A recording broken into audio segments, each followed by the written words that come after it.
What's up everyone, how are you all? Today we are back with another blazing Naruto story. What if Naruto neglected by his family and becomes a samurai? If you enjoy then please like, share and do comments. And also check the description to original creator of this beautiful creation. It was a cold dark night in the village of Konohagakure no Sato. The streets were paved with silence and the lights were all dimmed.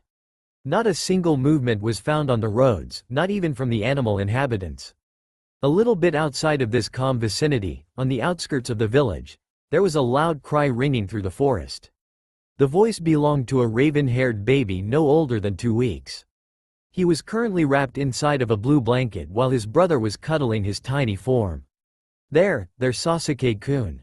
Your Itachi ni-san is here for you. Everything is going to be all right. The 7-year-old said. As if the boy understood his brother's voice, he slowly stopped crying. Sasuke looked up into his big brother's obsidian eyes and gave a light laugh.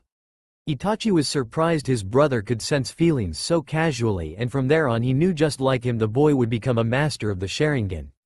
Itachi looked down to his little brother and gave a small smile.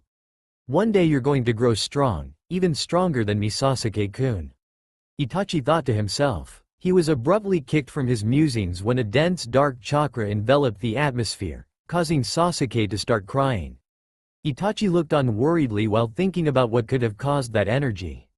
He stretched his senses and felt where the disturbance was coming from. Oh man, that was some strong chakra. Judging from its intensity I would say it was coming from the Namikaze estate, but who or what's chakra is that? He questioned. Sasuke kept crying and Itachi tried to nurse his little brother back to sleep. Geez, why do I get the feeling that something bad has just happened? I really hope I am wrong and it's just my imagination, the raven-haired boy pleaded. 5 minutes before Namikaze Mansion.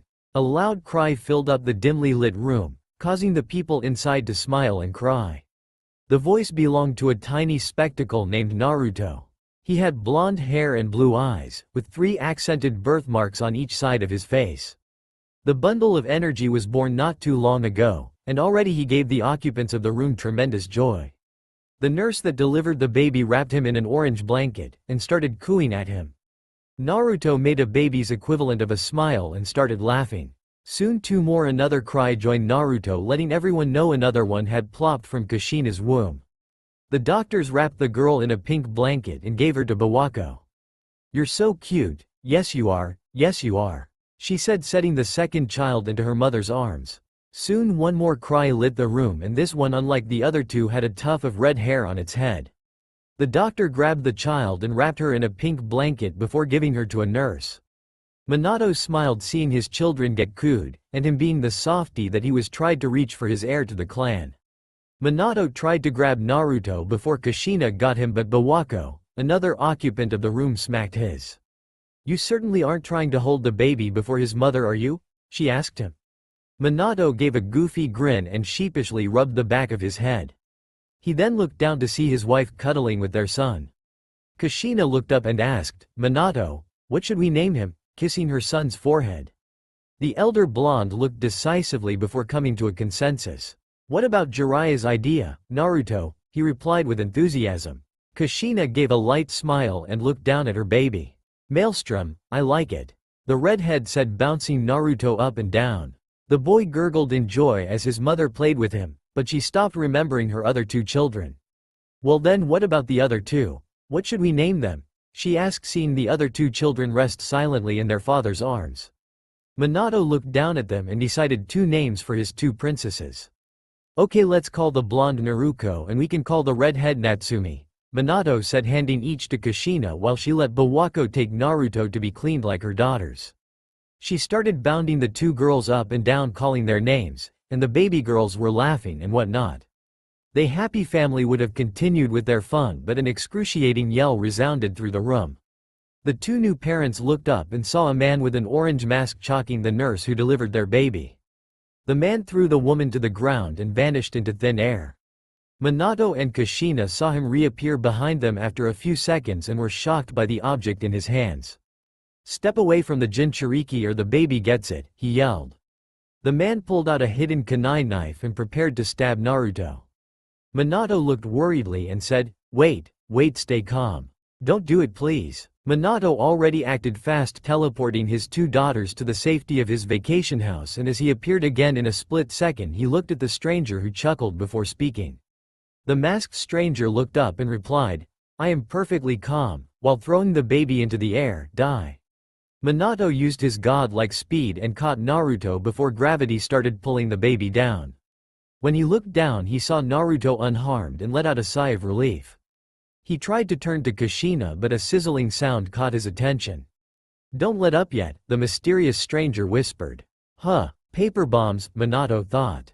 He quickly grabbed Naruto's still form and used his flying Raijin jutsu to teleport to his nearest kunai marker. The masked stranger gave a grunt and turned back to Kushina. "And now for you, my sweet Jinchuriki," he voiced in melancholy. With Minato, the blonde Hokage appeared with Naruto on the short grass of the forest. He surveyed the area and then quickly looked back down to Naruto. Phew, he's relatively unharmed, Minato deduced. Man, that masked man is strong. He purposely used the paper bombs to lure me away from Kushina. I need to hurry, conjectured Minato. He snapped his head up and teleported to his mansion so he could rest Naruto with his two sisters. With masked man, Kushina was frivolously struggling against her bindings, but alas, they wouldn't come apart. "NRNG, what do you want?" she challenged. The masked man just looked incredulously and gave a light chuckle. "If you must know, Miss Jinchuriki, I want the Kyuubi sealed inside of you. Now come on out, Kyuubi," he yelled, glaring his Sharingan into her eyes. Kushina felt an immense pain brought in her stomach and she soon saw bubbles coming from her navel. With Kyuubi, Kyuubi has been chained to a boulder of molten lava for about 21 years. His host almost never communicated with him, and now he heard a voice call him out. "Kushina, Kushina, is that you?" he yelled. "What do you want, woman?" He never got a reply, but an ominous feeling resounded through the brisk cavern. "Kushina," he pleaded. Still no sound came from the woman. The lava on his back started dripping of the rock, and after a few seconds his bindings loosened up. "Wretched woman, if this is your idea of a joke, it isn't funny. Get your accursed ass out here so I can devour you," he yelled. Once again Kurana heard silence. The fox turned his head to survey his surroundings but lost his mind when he saw a red eye with 3 comma marks inside it. "Damn it all," the kitsune yelled. His eyes started spinning and soon 2 enclosed Sharingan eyes took the place of his slit ones. His chakra unconsciously leaked from the opening in the sky and he felt a great pull yank him from the subspace. Kushina and masked man. Kushina painfully watched as the beast that stood before her finished emerging from her stomach. If she had to choose between the pain of childbirth and the intolerable pain she was in now, she would gladly take the former. After Kurama finished forming outside the real world, Kushina's body fell slowly to the floor. The masked man turned his sights on the village behind him and began to walk away. "And for my final act we shall destroy Konohagakure no Sato," repudiated the masked man. Before he could start his second step, a whispering voice pleaded with him. "Wait, where are you going?" Kushina huffed out. The masked man turned to the bearer of the voice and saw it was the red-headed Jinchuriki from earlier. "Oh, so you're still alive? You Uzumakis sure have a lot of stamina," he inquired. "No matter, before I destroy that wretched village, I will kill you with the demon behind me, woman," he yelled. Kyuubi directed his attention to his previous jailer and poised his hands to strike Kushina. Seconds before Pa could smother the woman, a yellow flash appeared before her and grabbed her body. He then reappeared at another ceiling kunai behind Kyuubi. "Minato, Minato, is that you? Are the kids okay?" Kushina rasped out. Minato looked down at his wife and replied, "Yes, they are in a safe place right now." Kushina's breathing swallowed and she let out a whisper of, "Thank goodness." The redhead gripped Minato's shirt and said, "Minato, you have to stop that masked man at all cost. He's going to obliterate Konoha." Minato looked at the man and jumped away in a yellow burst. "Ha, he flew away again," the mysterious stranger said. With Minato and Kushina, Minato reappeared with Kushina and carried her next to Naruto. Her other 2 girls instinctively latched onto her arms and cuddled with her. Minato admitted to himself silently that if this wasn't a lift or death scenario, then he would laugh at the cute scene. "Kushi-chan, please stay still, you must save your energy." "I will be right back," Minato insisted. Kushina pulled her baby closer to her and said, Please be safe." Minato nodded and flew off again. Kushina looked down at the tiny bodies next to her and murmured a nearly inaudible, "Naruto." Minato Hokage Mountain. For the fourth time tonight Minato appeared in a yellow flash. When he landed, Kyuubi directed his murderous visage onto the blonde man meters away from him. "So you noticed me? Give me your best shot, Fluffy," he yelled. Kurama glared and opened his mouth. A purple ball of swirling energy started gaining size from the numerous miniature balls around it. After about 10 seconds the ball was the size of Hokage Mountain and Kyuubi clamped his jaws over the orb of destruction. "Oh shit," Minato cursed. Kurama threw back his head and opened his mouth, causing the death ball to go flying at the man. "Damn it, I need more chakra to teleport something of this size," he thought. Minato held his hands outward and the sealing kunai in his hands started to glow. When the ball was inches away from Minato it started to get sucked into a portal around his hands. Hiruzen was watching the spectacle on a nearby roof and was amazed that Minato finally finished his jutsu. "Wait, where could he send a ball of that size?" he questioned. His question was answered when an explosion resonated miles away from the village. Minato went to rest but the masked man appeared directly behind him. Minato slashed at him like a madman and the kunai just went straight through him. The masked man tried to suck Minato into his vortex but at the last second Minato teleported away. Empty forest. Minato appeared in the forest just as the masked man rematerialized behind him. Minato jumped and gave a spinning aerial kick but it just went through the stranger before him.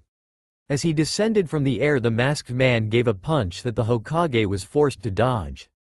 Minato backflipped away from the danger and accessed the situation.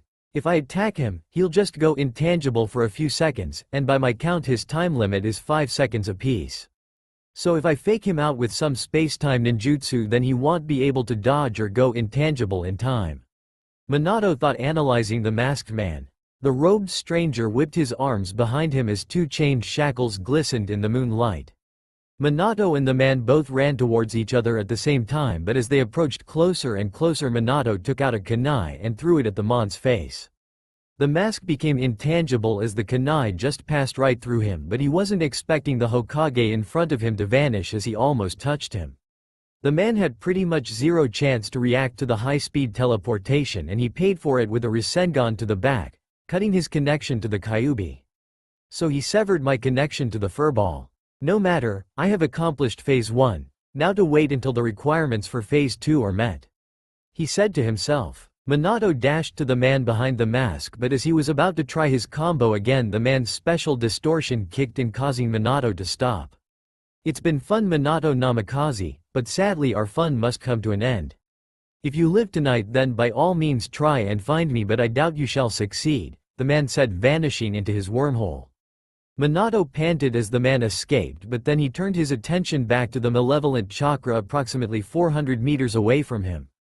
He sighed and flew off to the Kyuubi to see if he could seal the gargantuan beast into something but he just knew he wasn't going to like the next part. Kyuubi Zone. Kurama was just released from Minato and he was even more pissed than when he was inside of Kushina.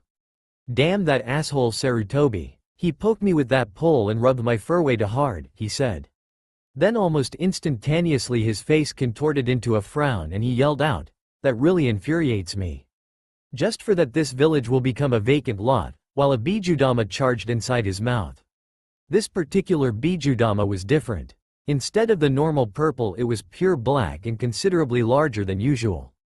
Before Kyuubi could finish his ritual Minato slammed Gamabunta right onto his back. This further pissed Kurama off and he prepared to fire the uncontrolled blast. However, today just simply was not his day. The overgrown bullfrog slammed his ass on Kurama's mouth causing two things. 1. He smelt toad shit and 2. The Bijudama collapsed inside his mouth causing the ball to explode. "Damn it," he groaned. Minato jumped off of Gamabunta while performing hand signs. Mi Uma ne Hitsuji, serpent, horse, rat, ram. Minato landed on the Nine Tails head and looked up to the third Hokage. "I'm sorry." He got out before a bright light enveloped him and the Nine Tails. Minato appeared in his mansion and expeditiously grabbed Naruto and Kushina. Once he had a tight hold on the two he teleported just in time before Kurama smashed into his house. He then reappeared seconds later and in a huff gently set Kushina and his 3 children down. Huff, damn it, I'm almost out, huff, of chakra, huff, he thought. Minato looked at the dew below him and asked them, are you okay? Kushina slowly woke up and nodded and Naruto like any good son giggled. Minato put on a smile at his son's antics but had to stop when life smacked him in the face. Minato Koi, are you alright? Kushina asked. Minato looked to his right to see his wife lovingly looking at him. I will manage, he replied, I must stop Kyuubi. There are precious things that I must protect. Kyuubi stalked towards his prey all while giving a shark-like glare. I swear I will protect my precious things, Minato rambled. He prepared to start the Reaper death seal but was stopped by Kushina's voice.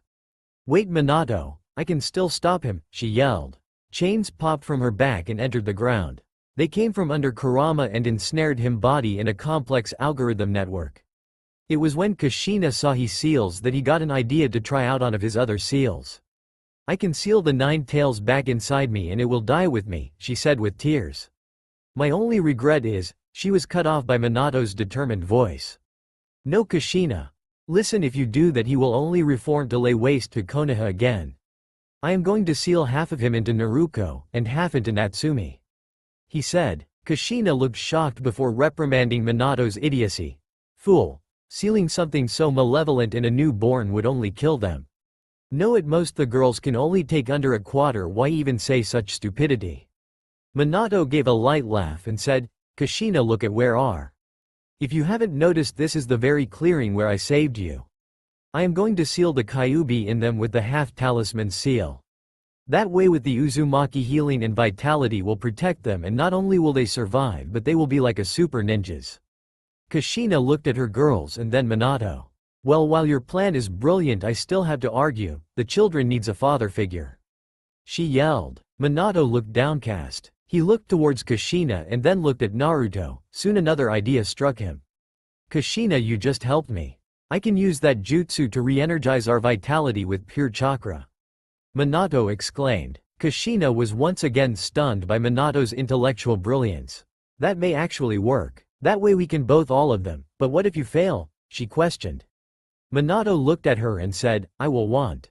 Kushina nodded and looked back down to her babies. She hugged them tightly and kissed their foreheads.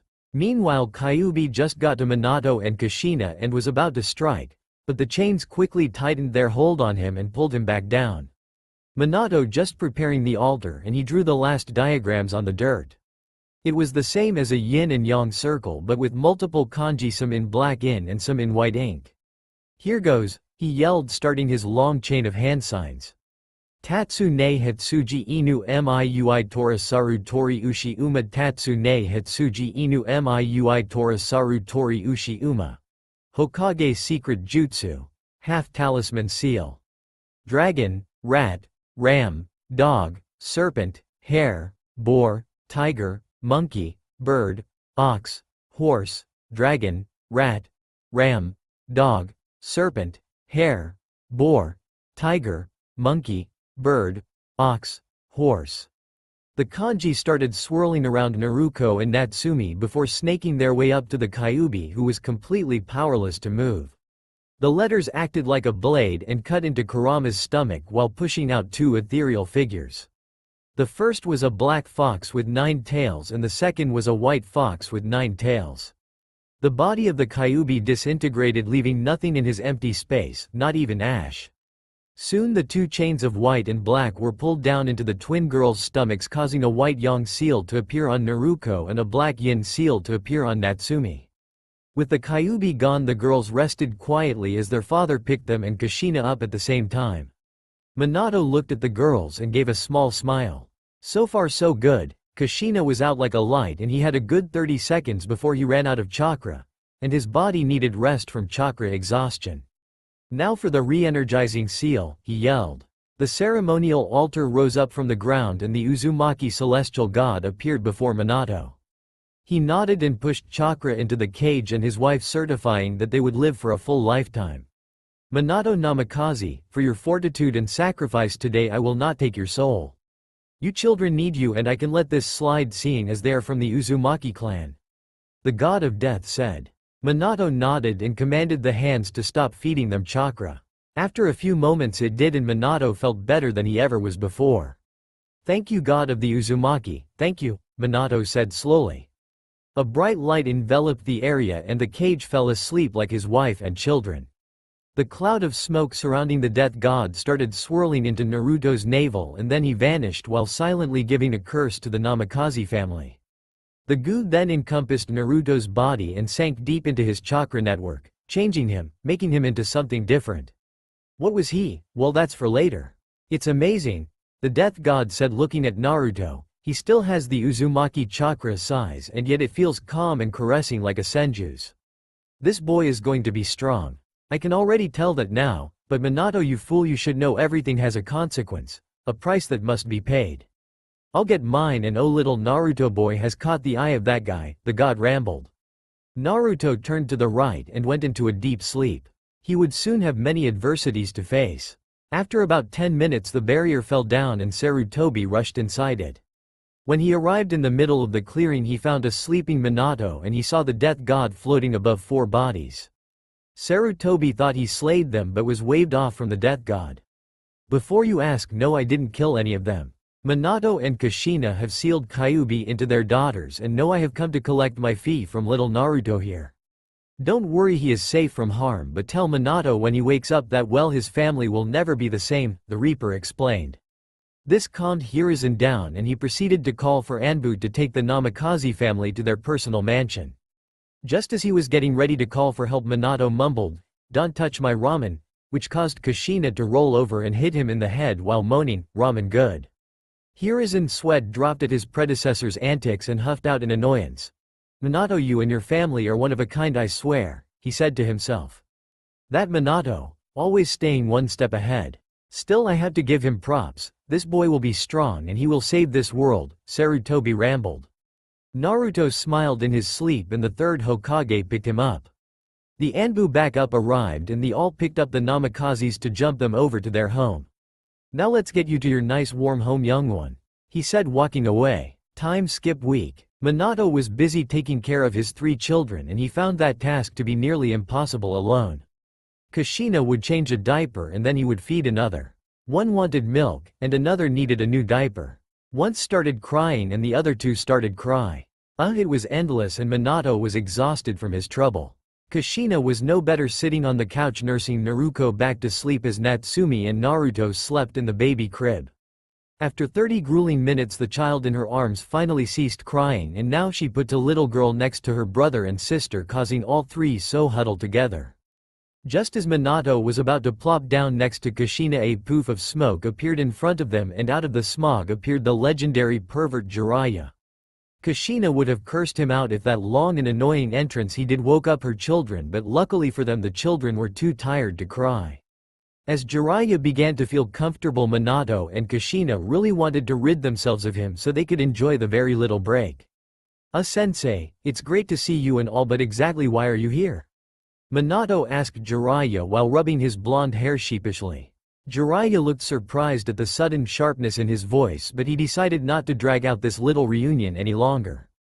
His voice immediately grew solemn for what he wanted to tell Minato and Kushina.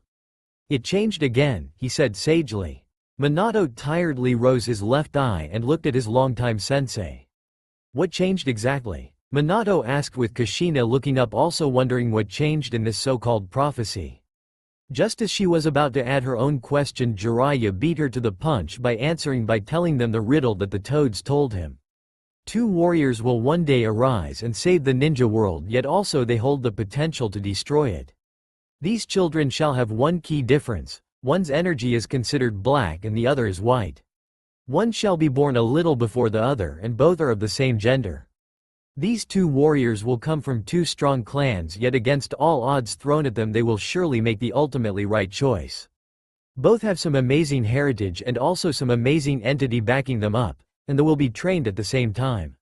Minato went wide-eyed while Kushina looked at the baby crib in front of them. In short, the 2 of them came to the same conclusion as each other. They couldn't possibly be wrong, right? 2 parents can't possibly muck up a clearly obvious prophecy such as this one. "It's the girls, isn't it?" Kushina said more than she asked. Jiraiya just turned her way and nodded his head in agreement. I believe it's fairly obvious since Naruto isn't a girl. So I believe in order to maximize their strength to save the world you may need to put off Naruto's training in order to attend to the two saviors, he said. Kushina started to glare darkly at the perverted sage but Minato put a hand on her and told her his reasoning. Now, Kushiheim, wait a minute. If we train them then we can always come back later and train Naruto. Think about it, they are obviously the saviors. The blonde cage said. Kushina couldn't argue with either of their logics, and as it seemed Naruto would still get training, just not when the twins would. Hopefully the boy would forgive them, sigh. Yeah, hopefully. Kushina took on last look at her son and made a decision that would start the prophecy of chosen heroes. It was said this very prophecy was given to the Sage of Six Paths and now it would start right here. This chain of events would not only affect the ninja world but also everything with two eyes, ears, a nose and a mouth. Okay, let's do it. Kushina said with a new resolve. After all, wouldn't you rather be known for training heroes than training nobodies? Baby Naruto let a tear drop down his eye. It was as if by divine intervention they were telling the adults that they should reconsider this decision. Oh well, this way is better. We get to see more blood. Today is a special day. Yes, it is the 5th anniversary of the Kyuubi no Yoko's defeat, and yes, it is also the day of the Kyuubi festival. Though those aren't the reasons why today was so special. No, today is special because it is the Uzumaki Namikaze twins Naruto and Natsume's birthday. Literally everyone in Konoha knows of today and they all try their best to give the twins gift, but if you didn't catch the princesses outside on their festival walk or you weren't on the party's guest list, then guess what, you don't get the pleasure of giving them a present. So on today many ask, who is this foreign boy that is always seen with the Namikaze family? Some try to friend him to get close to the family, and some just wish they were him, but neither of those actions work. This child, this blonde-haired, blue-eyed boy was none other than Naruto Uzumaki Namikaze, Naruto and Natsume's identical triplet brother. Some say he was just a no-name that dresses up like the family to get on their good side, but so far none know the true story. Ever since Jiraiya and Minato made a public announcement about Naruto and Natsume being the children of legend, no one even knows a shred of evidence as to who this blonde bastard is. Naruto slowly walked behind his family with his head down. This is the second year he can remember not getting any recognition on his own birthday. Nope, just a happy birthday Naruto from his mother and father. They didn't even call him son, but that's not the worst part.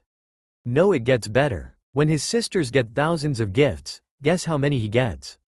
You could say that since he was the oldest he must then get twice as many, right? Well no, that's wrong. No, you can count on your fingers how many presents he get.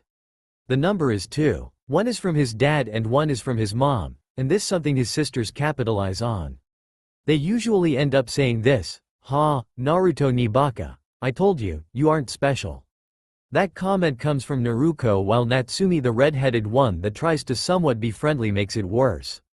She'll say, "Sorry, Naruto ni-kun, but I guess you'll have to try again next year. Maybe then people will think you're special." Yup, life was great. Chores, barely getting leftovers, being the most punished because your sister blames stuff on you. Yeah, that's the life. You really couldn't ask for a better one. Doesn't matter if I did ask because no one is going to grant it, Naruto thought to himself as he walked forward with his head down. Since he wasn't really watching where he was going at the moment, he crashed into a man who was running after his pet dog. On impact, Naruto fell backwards and Minato and Kushina turned around to see their oldest on the ground. Kushina, being a mother, rushed to her downed son and tried to deduce if he was okay. Naruto knew not to cry, since he found out the crying wouldn't make it any better. Minato, finding out that his son was fine, turned to the merchant. One Wasabi Bisque stopped and apologized frequently. "Hey, don't just stand there, take out your checkbook and offer to pay for my son's yukata, that thing was very expensive," Minato said, glaring daggers at the man. The poor merchant gulped and nodded earnestly, seeing the dirty yukata. "I'm terribly sorry for hitting this child, Lord Fourth. Of course I will pay for all the cleaning and damages for the yukata and then I will send you another one as compensation," he said pleadingly, but inside he was freaking out. "I just hit a boy, and not any boy, the fourth Hokage's supposed son," he thought, sweating bullets.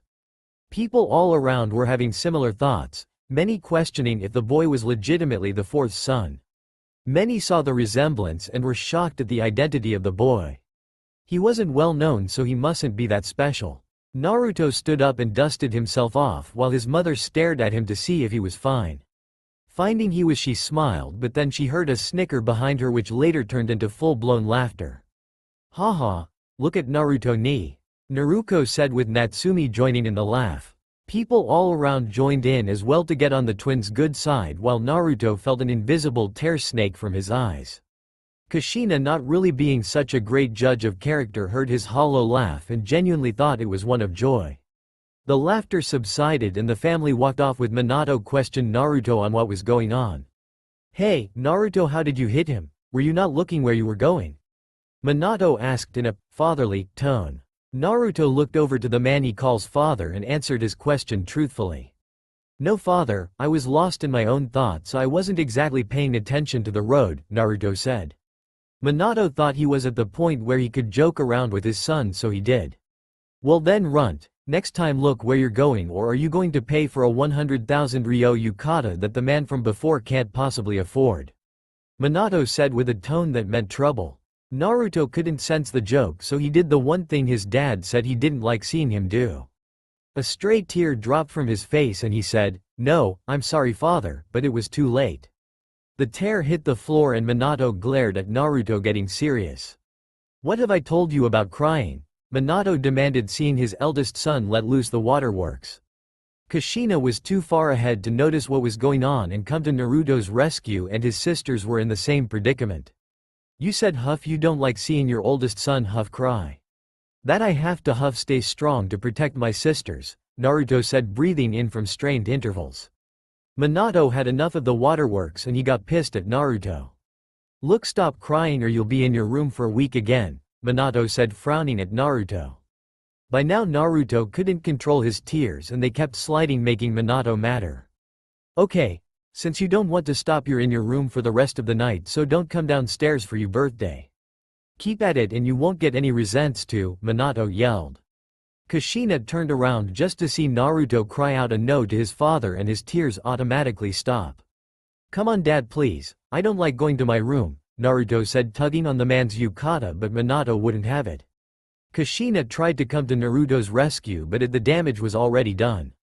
Dear, don't you think you're being too rough on him? He isn't as resilient as Naruto or Natsumi, she said, making Naruto's inner turmoil boil over to a new point. Minato looked at Kushina and sighed while putting his foot down.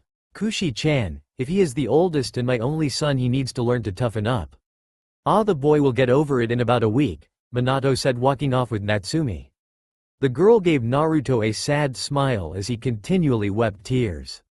Kushina stood Naruto up and took his hand before not long after she let go, feeling him slightly tug away from him. She took this as a sign that he was good, so she walked forward, leaving Naruto and Naruto to their own devices. See, I told you Naruto, she said, rubbing ionized salt coated in lemon juice in his wounds. Not special, she said, making Naruto start to break. She walked ahead and Naruto just stood there staring at his family as one of his latent tears dripped from his face.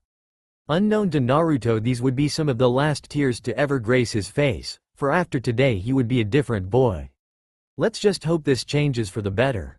Later that night, Minato felt kind of bad for how he had treated Naruto earlier, so he decided to end his punishment early and let him go down to the party, but unknown to him this would only serve to make things worse.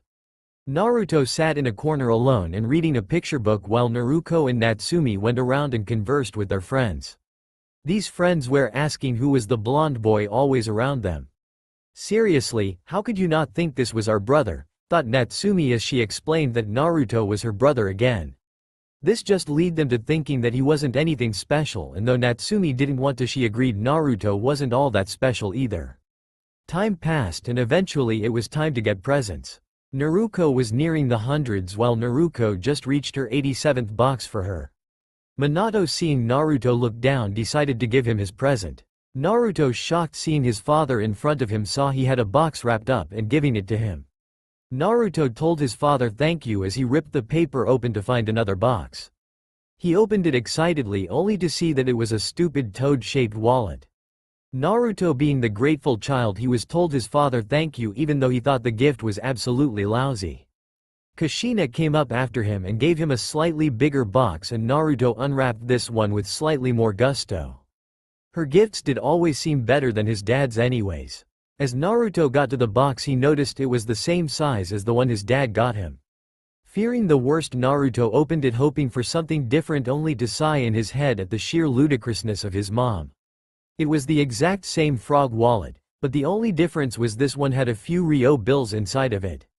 Naruto closed his eyes and did his notorious big fake grin while thanking his mom. In honesty, Naruto thought both gifts to be last-minute gifts, and actually he was slightly wrong. No try last second. They literally bought those at the same stand while they were out walking, not noticing they both bought the same thing. The only difference was Kushina put a bit more thought into hers, stuffing a meager amount of money inside of it. Great, another rotten year of me not being special enough, Naruto thought, with his inner turmoil raising into critical levels.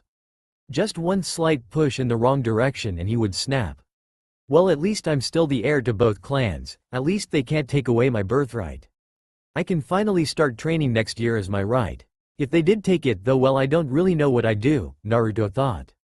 Everyone, I have a very special gift that goes for both of my dear daughters, the saviors of this world, Minato said, with everyone cheering before letting it die down as he went up to his two girls. He put on two familiar rings, one on each girl's finger. Naruto wondered why those rings looked so familiar, but his question was answered by Minato's next announcement. I give you Naruto, the sole heir to the Namikaze clan, and Natsumi, the heir to the Uzumaki family, Minato said with loud cheering, and the crowd broke out in screams. Kushina herself was extremely proud. In fact, she was too proud so she forgot her oldest child, who was in the corner wide-eyed.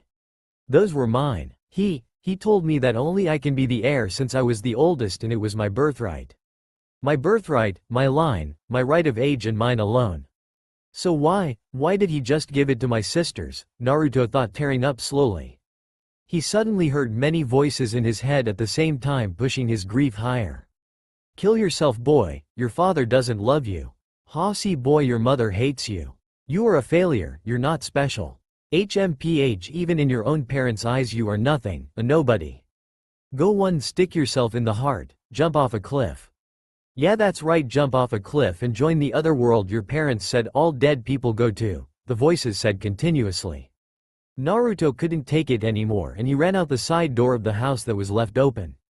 He ran right past the guards and up to the Hokage face mountain. He kept going, he couldn't look back now. If he did, he was sure something bad would happen to him, though being 4 he didn't question running with his head down and tears in his eyes. He just kept going until he was knocked unconscious by a couple of low tree branches. He would stay sprawled out like that until morning time. 8 a.m. Naruto woke up and looked around. He saw that he was in his special playground, as he called it. Here he would come every morning at around 7 a.m. to about 9 a.m. before one of his parents found him and told him not to leave without permission. It was his birthday yesterday, and as a 5-year-old he would be off the hook for the rest of the day. Then, however, he was reminded of yesterday's events and those same voices came back. Why stay, boy, you're practically dead to them. Just jump off the cliff ahead of you and be done with it, they said, making Naruto edge towards the cliff. He looked over it and shook his head, trying to boost his will, but it just wouldn't be. As much as I don't like my predicament, I don't want to die. I can still get my parents to acknowledge me as special. Naruto thought to himself. He was doing good fighting the urges, but the voice came back, and this time driving him insane to just end his suffering. He was too far gone already, and he soon realized if he did die nobody would really miss him. They'd grieve for a day and then after a while they'd get over it. See, you're thinking it, so it must be true. Why don't you just jump, that way you can see if your father and mother really care, it said, causing Naruto to cry a few tears at the truth behind the words. Nobody would miss him, a nobody. So by jumping he would just free himself from his restrictive cage and be done with it. God, it would be so easy. All he had today was take a step further and then it would all be over. Just one step and no more blaming him unjustly, or stupid week-long punishments. As Naruto's depression skyrocketed, he started putting one foot forward subconsciously, and soon he would lose his balance and fall forward. Just as his mental barriers had weakened enough for him to go through with it, the ground below him loosely fell apart, making Naruto and part of the cliff fall down the back side of the caged stone mountain and into a strange ravine. I'm falling, am I going to die? Naruto thought as he fell through the ground and closer to the ground. Just as his body was surely going to splatter against the hard granite flooring, some godly force stopped his fall, causing Naruto to open his eyes. I fell from up high, so am I dead? Well, I'm not touching the ground, so maybe I've become a ghost? He thought to himself. Naruto looked and noticed he wasn't able to see through his skin like the transparent ghosts in his storybooks. Okay, not a ghost, and probably not dead, so why haven't I hit the floor yet? Naruto asked himself, looking up at what was stopping his fall. The answer was amazing, and Naruto knew that whatever this entity, whatever this being was that was holding him, was some kind of otherworldly force. Naruto could almost feel the aura that the entity exuded, and he was sure that this being was super powerful. The being holding Naruto was ghastly in appearance, like the Shinigami years ago, yet strangely it looks nothing like him. Where were the purple horns? Where was that pale purple face that reeked of death? This being surely didn't have them. No, in fact this being glowed a bright blue and had no definite body. For eyes it had two azure glowing pools of light that had a radiance that could attract any being into them. You couldn't really see in the cave, but the being didn't have a head. In fact, it looked like it was wearing a hood that only showed its eyes. The body was the same way as the entity floated above the ground. He was holding Naruto with a strange blue arm that you could see through, yet you couldn't. All over the body of this being were trillions, upon quadrillions of lights floating around in no particular fashion. The entity touched Naruto's head with his other arm, and instantly Naruto went wide-eyed. Wow, I get it now. Naruto said, jumping out of the semi-massive blue hand. You're the thing responsible for it all. You're God, aren't you? You are the creator, Naruto said, seeing the entity do a semi-nod. It then snapped the two blue fingers attached to the arm that used to be holding Naruto. Around Naruto and the entity the cave lit up, and he saw the universe, but he didn't know it yet. Uzumaki Namikaze Naruto. I am a being of many names: Allah, Buddha, Jacob, Elohim, Kami, Father, and even God. You may call me the name I give myself, call me the creator, the entity said in a voice that was neither masculine nor feminine. Naruto could only nod dumbly as he stared at the reason he and everything in existence was here. Naruto, my boy, I have just finished watching your small life, and I want you to know that despite your parents and everyone else, you are special. You just don't know it yet, but you will. You are one of the children of prophecy, the creator said, causing Naruto to have a mini heart attack at this revelation. The being of creation said he was the chosen child. Well, that was amazing. Listen, my boy, for I must leave to go to another matter after this. You are special, and this room you see before you is called Alpha Prime A, or as your people know it, this is the universe, the creator said, making Naruto go wide-eyed. Those lights before, they weren't ordinary lights, they were stars. The creator was literally the walking universe, but if he was, what would happen if Naruto hit a star? As Naruto tried to touch a star, not knowing that it was the very sun in the sky, the creator stopped him. I wouldn't do that, my boy. That's your son. Put it out, and I won't be able to recreate another for a while, so you'll unknowing doom everyone, the creator said, stopping Naruto in his tracks. As I said earlier, you are special. How do you think you unconsciously found me? Who do you think made the Uzumaki god? Who do you think made him tell you to go to the cliff? It was I, the creator, and now it is time to give you your belated birthday gift, the entity said, causing Naruto to slightly cry. Child, do not cry. It pains me to see my own creation in such sadness, and I'm sorry for how things are going so far, but I'm here to make you stronger because it is going to get a whole lot worse, the creator said while Naruto stopped crying and looked down. Naruto was reeled into a hug by two glowing blue arms that comforted him, giving him serene thoughts. Now, my child, before I go here, take my hand, and I shall bestow upon you my wonders. You shall receive the powers that belong to a now extinct warrior race. As your birthright and as your free gift as savior of the world, I shall bestow upon you a special skill that will unlock deep inside you in time. I'm very sure you will get training today, just like your significant other. In fact, the training just arrived in Konoha. I must go to the other savior, please hurry, the creator said, holding out the blue glowing hand. Naruto took his hand and fainted as an influx of information hit him.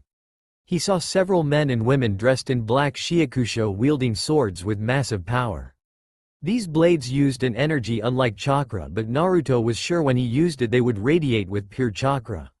He saw them all fighting giant monsters with white masks, but one word that most of them said stuck out to him.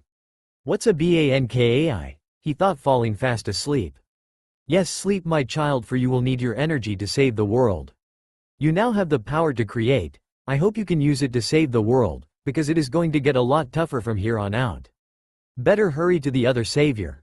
But first let me drop Naruto boy off on the surface," the creator thought, floating up with Naruto sleeping in the two glowing arms. As he set Naruto down, a strange sword appeared behind him, making the creator sigh. "And now it begins, huh? Well, I hope this is enough to stave off that evil, or else my entire creation, my universe is done for. For now I need to head off to the second savior and bestow upon them their birthright, even though they will end up taking a darker path in life," the creator said with a sigh. With that, the being just vanished into nothingness, and Naruto slowly awoke to see a pair of unfamiliar sandals standing over him. He shakily looked up to see a graying elderly man wearing samurai armor look at him.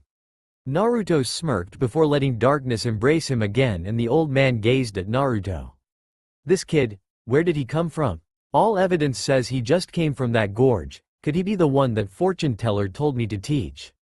He has blonde hair and blue eyes, and I meet him by a strange gorge. Maybe I shall train him," the man thought while leaning Naruto against a tree and setting up a place to make some outdoor tea. With the creator, other chosen savoir. "But, why choose me? Why not my other sibling? Why am I destined to save the world?" a voice said, standing behind the creator. The creator itself was now ready to compliment the aura of the person in front of him. "You were made because of the need. That need was the one to eradicate you, ancestor, before she can come back and destroy the world. You must, or it will be the end.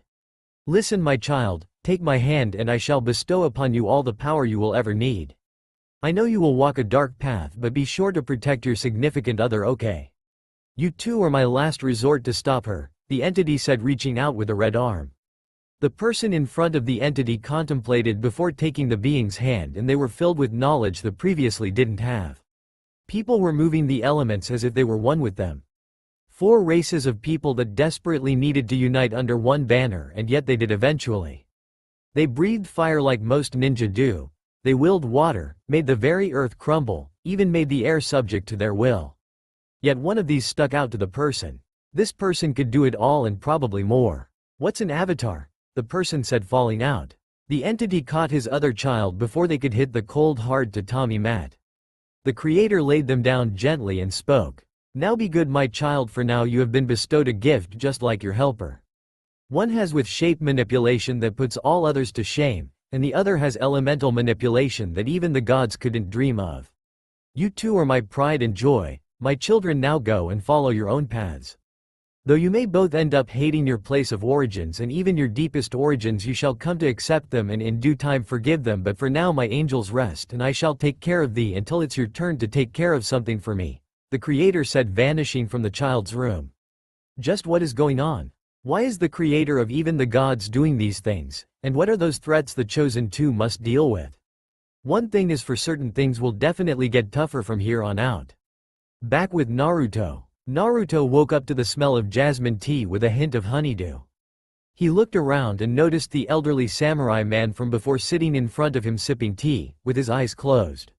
Strange, Naruto thought before trying to slip away. However, the man spoke without even opening his eyes. He could tell by the change in Naruto's breathing that the boy had awakened. "And where are you going, my young friend? Do you not wish to drink your cup of tea?" the man said, speaking to Naruto. The blonde whirled around to see the man still sitting with his eyes closed, so he thought he was talking to himself. With that in mind, Naruto tried to leave again, only for the man to stop him once again, this time with the same verbal request fro before. "Are you sure you don't want any tea, my blonde friend? From seeing you earlier expression, you seemed in a troubled emotional state. Tea will calm your mind," the man said, speaking directly to Naruto. "The tea is directly to the right of you. Take a sip and let the energy within you flow peacefully," the man said once again. Naruto was stunned, thinking the man was blind, but he was proven wrong when the stranger opened his left eye and looked before closing it again. Naruto sensed that the man was very wise, so he did as asked and took a sip from the tea. As he did, he could quite literally feel a weight leave his mind and chest, and he relaxed. "Ah, see, tea makes it better. My young friend, I have a question for you. Well, actually 2, and I will ask them one at a time. Is this okay? He said while taking a slow sip of his own tea. Sure, yeah, I'm okay with that, mister. Naruto said, leaving it out for the man to finish. Please lad, call me Mafune, he said, making Naruto relax. So Mifune-san, what would you like to ask me? Naruto asked him, trying to see if this guy was some kind of rapist or something, because if he was, his mother taught him to run and loudly scream for help. First I will ask you a personal question, blonde child. Would your name happen to be Naruto Uzumaki? Mifune asked, trying to see if that fortune teller was correct. Naruto looked at Mifune skeptically before nodding, which Mifune smiled at. Good, and assuming you came from out of that gorge, did you have that sword before you went down there? Causing Naruto to go wide-eyed. What sword? He thought, looking around surprised to see a weapon like that leaning on a tree next to him. Naruto was genuinely shocked as he didn't have anything to say on that. You don't need to answer any more, Uzumaki-san, I have my answer, but now answer me another question. Would you like me to train you in the way of not only the sword but also the scrolls left inside of the sleeve of your shirt? Mifune asked, seeing Naruto look and grab the scroll too. What this Uchu Ken and Uchu no Mai, Naruto thought. Universe Fist and Dance of the Universe. Naruto thought over the question and realized that the creator must have slipped him the sword and scrolls, seeing that they were all universe themed. Question was why, but then he realized that it was simply because he needed to save the world. So with that, Naruto knew his parents wouldn't be training him anytime soon, since he was no longer the heir and he couldn't really learn sword techniques alone, plus he had nowhere to train without prying eyes. Yup, he made up his mind. Mifune-sensei, I thank you for this humble opportunity. When may we begin? Naruto asked, seeing his sensei nudge him towards a slip of paper that had a strange seal on it. Teleport. Naruto-san, around the world in the various countries there are a few of these teleport slips of paper that high-class individuals such as myself use to travel long distance in short time. Today I will help you unlock your chakra, and then you shall learn to push it into this paper so you can teleport to and from the Iron Country without any suspicion. For now let's begin lesson 1, Mifune said, sitting down in a meditative pose.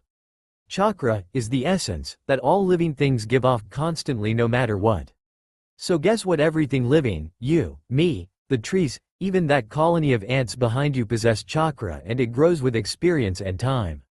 Today's lesson is a basic ninja and samurai skill, and that is drawing out your chakra and learning to direct it into these 12 hand signs.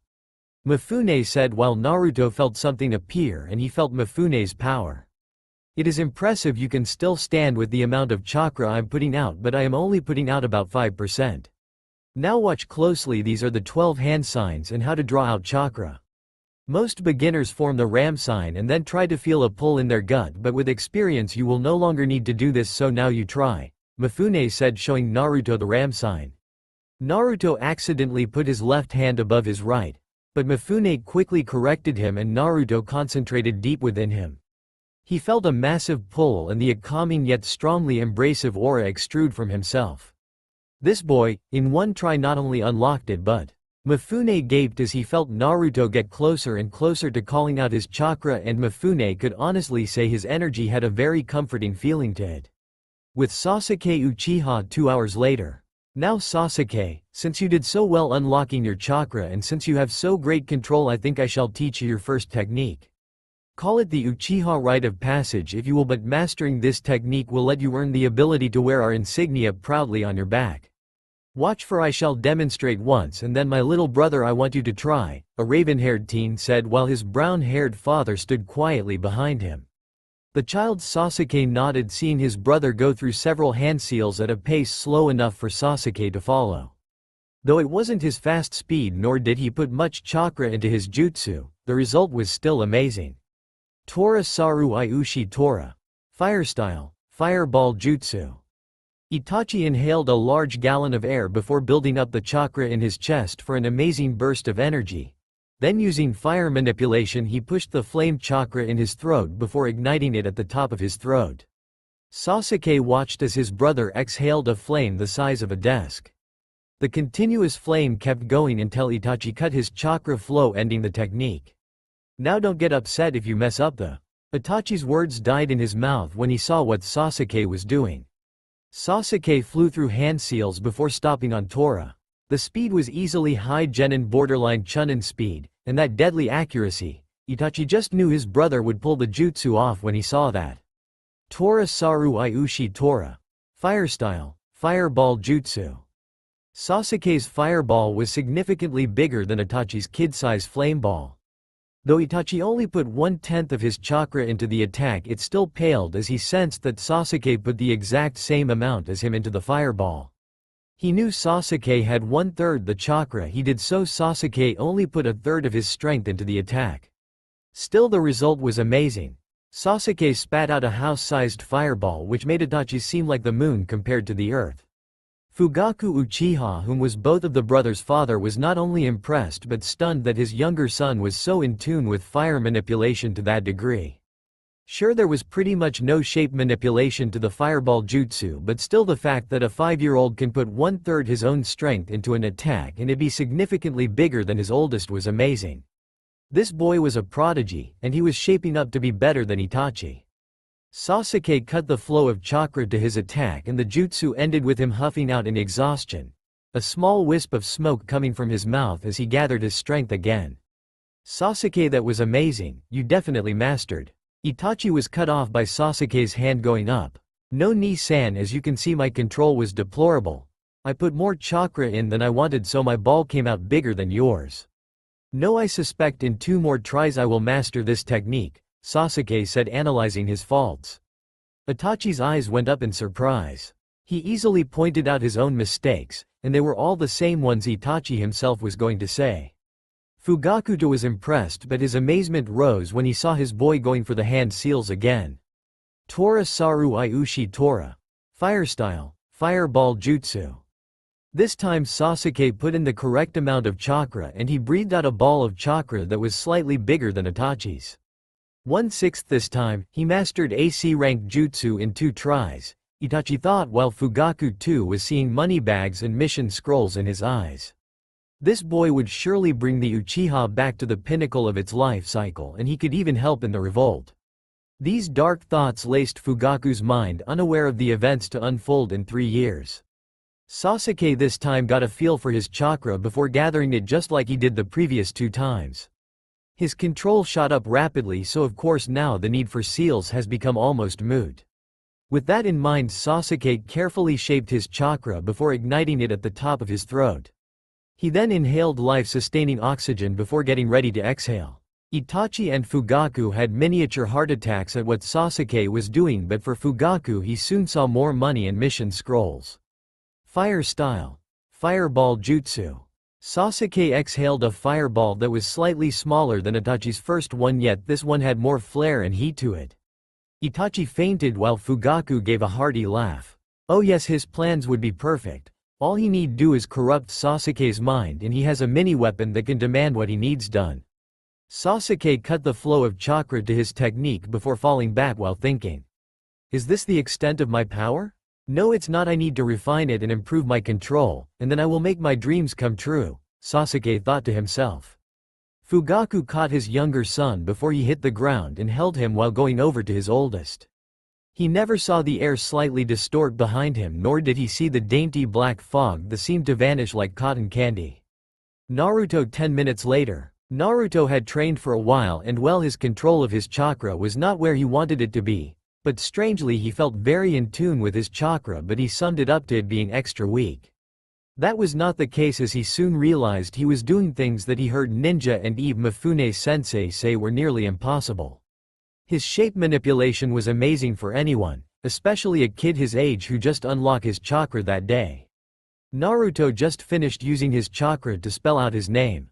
His chakra had a slight green tint to it as Naruto wrote his name, but it soon went back to its default blue. Naruto's name shone brightly above Mafune's head and Naruto laughed as his teacher's mouth just went lower and lower. This kid is so young, yet he can do shape manipulation like he's had years of practice. Man, I just know he's the one I'm supposed to train. Well, at least he can't send chakra into the tag, that way we can work on his control back in the Iron Country. All he has to do is hide a tag in his room and poof, easy access to and fro each place. Mafune thought, seeing his pupil play around with his chakra. Okay Naruto, that's enough for today. Rest up and tomorrow remember what I told you. At 9 on the dot push chakra into the slip of paper and it will teleport you to the Iron Country for more training. If your parents ask, just tell them you are playing for a while, and if they don't believe you, the seal has a sensor that tells when foreign chakra is entering your room. We can just send you back and boom, no suspicion. Now remember, we go from 9 to 7, got it? Mafune said, packing up his tea kit. Yes, Mifune-sensei, got you loud and clear. I shall see you tomorrow, Naruto said, picking up his blade. He was going to take it and the scrolls home, but Mifune stopped him. Wait, Naruto, I know you just got the sword and scrolls, but let me take them. You may get mad, but I have a good reason. See, if your parents see you with them, they will ask questions, and you don't want that, do you? Mifune said, seeing Naruto saki his head. Good, don't worry, you have my word as a samurai that nothing bad shall happen to your scrolls or your sword, and I promise no one other than you shall ever view the scroll, Mifune said, bowing to Naruto. Naruto bowed back to his sensei before looking at the sun. Mifune taught him to read to time of day just off of the location of the sun, and Naruto approximated that it was 10:20. Yup, his parents were going to be mad. Bye, Mifune-sensei, see you tomorrow, Naruto said, running off with the tag in his hand. As he went over the horizon, Mifune quietly thought to himself. That boy, he will change the ninja world. I just know it will be in a good way, he thought before pushing chakra into the tag and teleporting to the Iron Country. For the last 2 years many things have happened around the ninja world and also the real world. The Iron Country became strictly neutral to the rest of the world. Kumo tried another attempt to get an Uzumaki but failed miserably. But that's not all. In Konoha specifically, some very bad things, or good from a certain perspective, have happened. These last 2 years, the Namikaze Uzumaki triplets all started the academy. Their daughters more specifically got more training from their parents while Naruto was left to his own devices. Naruto would, however, not just lay down like a dog and give up. No, he has been spending these last 2 years going to and fro the Iron Country for sword training and fighting training. He has almost become an expert in his style, but, well, it always wasn't like that. Flashback. A panting Naruto sat and Mifune sheathed his sword again. This would make 19 tries today just to get his draw speed up, and there were a few times where he was simply too slow, giving him many cuts on his torso and arms. The medics would of course heal him before he went home, but honestly this training was taking just too long. I have tried everything with you. But it seems I cannot train you as I did my 5 elite samurai, Mifune said while walking away. He left Naruto there and the boy got sad, thinking he wasn't special enough to be trained like an elite, so naturally he went to the dining hall to eat his troubles away. He opened the kitchen door and got some crazy ideas to get food. Hiya! He yelled, drawing his sword with expert speed. The tip cut open the instant ramen packet and the noodles all neatly fell into the bowl in neat rows. Naruto then jumped 10 feet into the air and started whirling around at super high speeds, kicking all the salt and spice boxes accurately, make each drop a pinch of it into the bowl. Naruto then fell to the ground and started chopping parsley at speeds rivaling the great Mifune himself. As he did all this, he barely noticed Mifune standing there wide-eyed and gaping at the display that the 5-year-old was showing. Naruto turned to see Mifune and started chopping slower as he and Mifune stared at one another. Naruto chopped slower and slower until he just came to a stop and asked Mifune a question. What? He said in surprise, hoping his master didn't see all that. Oh my god, interesting, Mifune said and thought at the same time. Mifune just turned to leave before whirling around and facing Naruto one last time. I just thought you'd like to know that there was specially salted beef onyeki on the top shelf, Mifune said, walking away slowly, but he quickly hid behind the door as he heard Naruto rush for the top shelf. Mifune then came back in the open to see Naruto throw the meat into the air before jumping up and quickly drawing his sword faster than Mifune could see. He then sliced the sealed meat open and quickly chopped the bits into ramen-sized proportions before kicking them into the bowl. Mifune made himself known as he looked at Naruto sticking to the wall with his chakra. How did you get up there? Mifune asked, genuinely confused how this 5-year-old boy could jump 10 feet into the air and stick to the ceiling while doing a basic chakra control exercise, and on top of that draw his sword with expertise only masters know. Then after all that, cut up the contents at speeds rivaling his own and let them fall into a vat of food. It was mind-boggling. I don't know, I mean I just saw what I wanted to do and I did it, Naruto said sheepishly, rubbing his head. Mafune's eyes almost blew out their sockets. This boy has such great visualization that he can think up some moves and then not only that but make them happen. Ludicrous. Yet he has done it easily and I now see how he learns, Mafune thought while looking at Naruto and then to the food.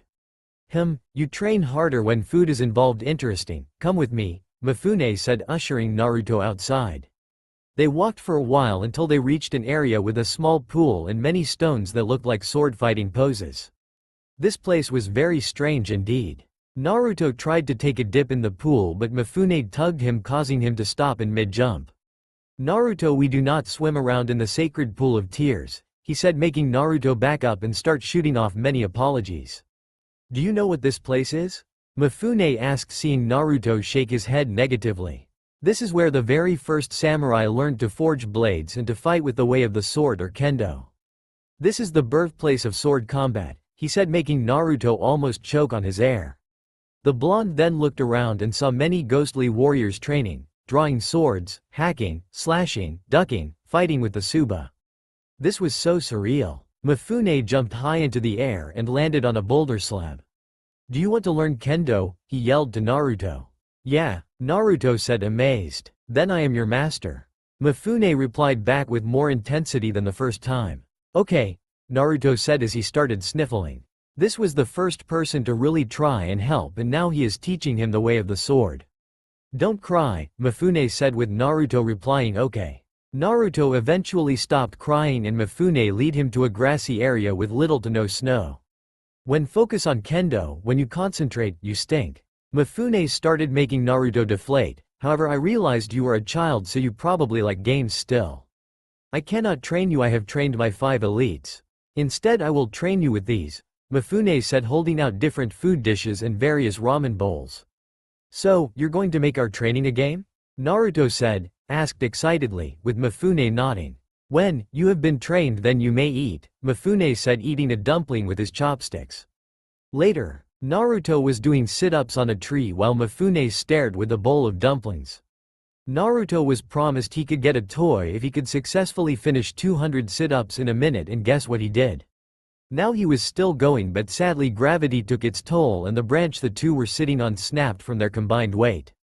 Naruto fell, catching the dumpling bowl and allowing the sweat treats to fall in, but the loose branch snapped again and he hit the ground, with Mafune having to catch the bowl and dumping with his sword. Month later, Naruto's training was going nicely. He has almost gotten the basics behind kendo down, and with training he could master it. He was now starting to learn the Uchu no Mai, but first his master gave him a ramen bowl and he was blindfolded. Naruto has learned to sense people by sending out a pulse of chakra that wraps around them, giving him an exact shape and measurement of everything going on with the person. Looks, heartbeat, motions, emotions, and he calls this ability Kanzen Kenchi. Complete sensory. So even though he was blindfolded he could still see, even though he couldn't see. So as Mifune's sensei handed him the ramen bowl, Naruto took it and immediately jumped back. He tried to take a bite, but Mafune was more skilled than he was. The samurai quickly slashed to the left of Naruto with a wooden sword, but the blonde blocked it. Mafune used more speed to appear to the right and give an upward slash, but Naruto blocked with one hand again. However, Mafune tripped the boy up, causing him to fall from losing his balance. The bowl hit the floor, its contents slowly leaking into the grass. Never lose your balance, remember that, my disciple, Mafune said, helping Naruto up. 2 months later, Naruto has become an expert at kendo, and now he started getting the basics for the Uchu no Mai down. The first dance was Nagara Boshi no Mai, dance of the shooting star. Naruto starts with both his legs bent at 90 degrees and parallel. He then accelerates forward at a rapid pace, aiming for the 2 joints in the arm that allow movement of the forearm, or he can aim for the leg joints. He either strikes them with a punch or slashes them with his sword, stopping movement. Once this has happened, he can hit the center of the solar plexus, knocking the enemy of balance and cause them to fly back. So far he can hit one of Mifune's joints, but he is much too slow to hit the other in time, so the swordsman always counters. Currently Mafune had a dumpling in his hand and he was keeping it away from Naruto, who kept trying to strike his joints swiftly and accurately. Though the samurai hasn't looked in the scroll, it doesn't mean he doesn't know how to prepare and train Naruto on how to achieve each stage. Naruto swiped furiously as he kept trying to get the dumpling, and this time he grazed Mifune's right arm joint. He then swiftly hit his left arm, making Mifune smirk while Naruto figured out the secret. Ah, so speed and aggression like a tiger, the boy thought, continuing to graze Mifune, until eventually he could start landing solid hits. 3 months later, Naruto's kendo training has gotten better, and now his expertise is slowly getting better and better. In a few years he would be a master like his teacher before him. He has learned to successfully initiate the Nagaraboshi no Mai, and he can now pull the technique off 2/10 times. His Kanzen Kenchi is getting better, and he can use it quicker and further than before. He has also developed a new move called Teido, multi-movement, high-speed movement. Naruto pulls this off by pushing chakra from his feet.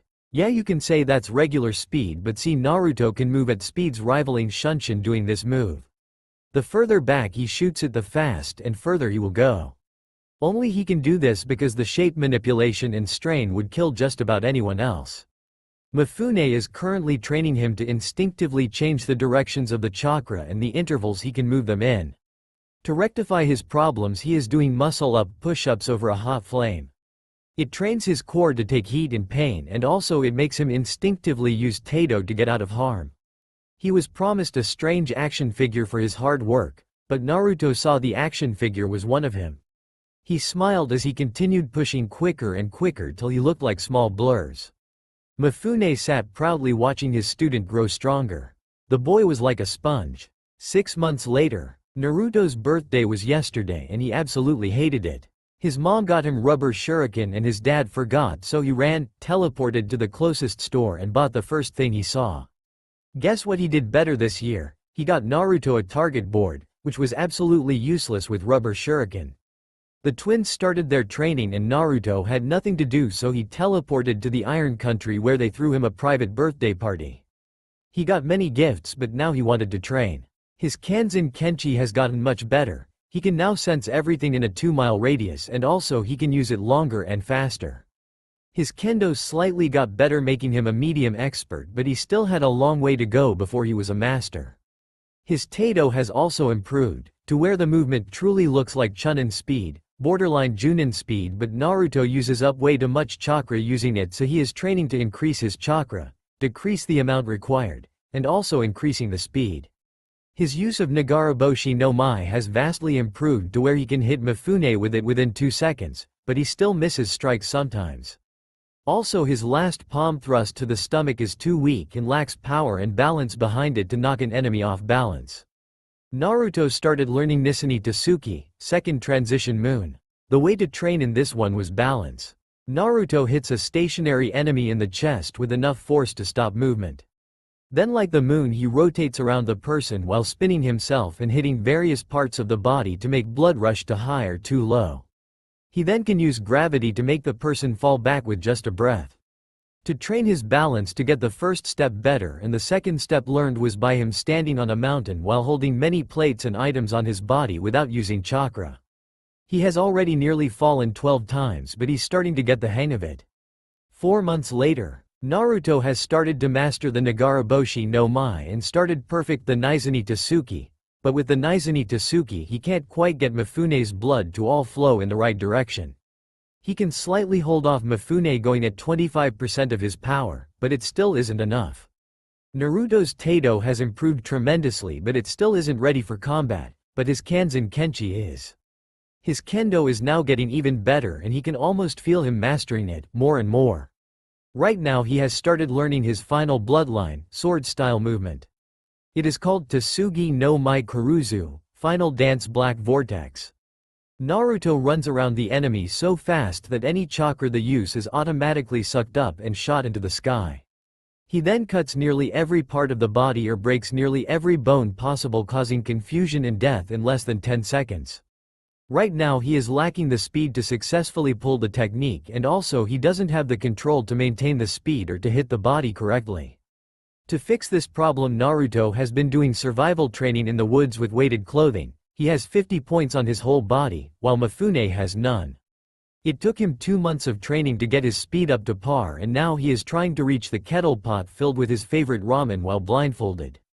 Naruto checked left and right before running out to the pot, but he couldn't sense Mifune, who was hiding behind a chakra barrier which they discovered he has no way to get around.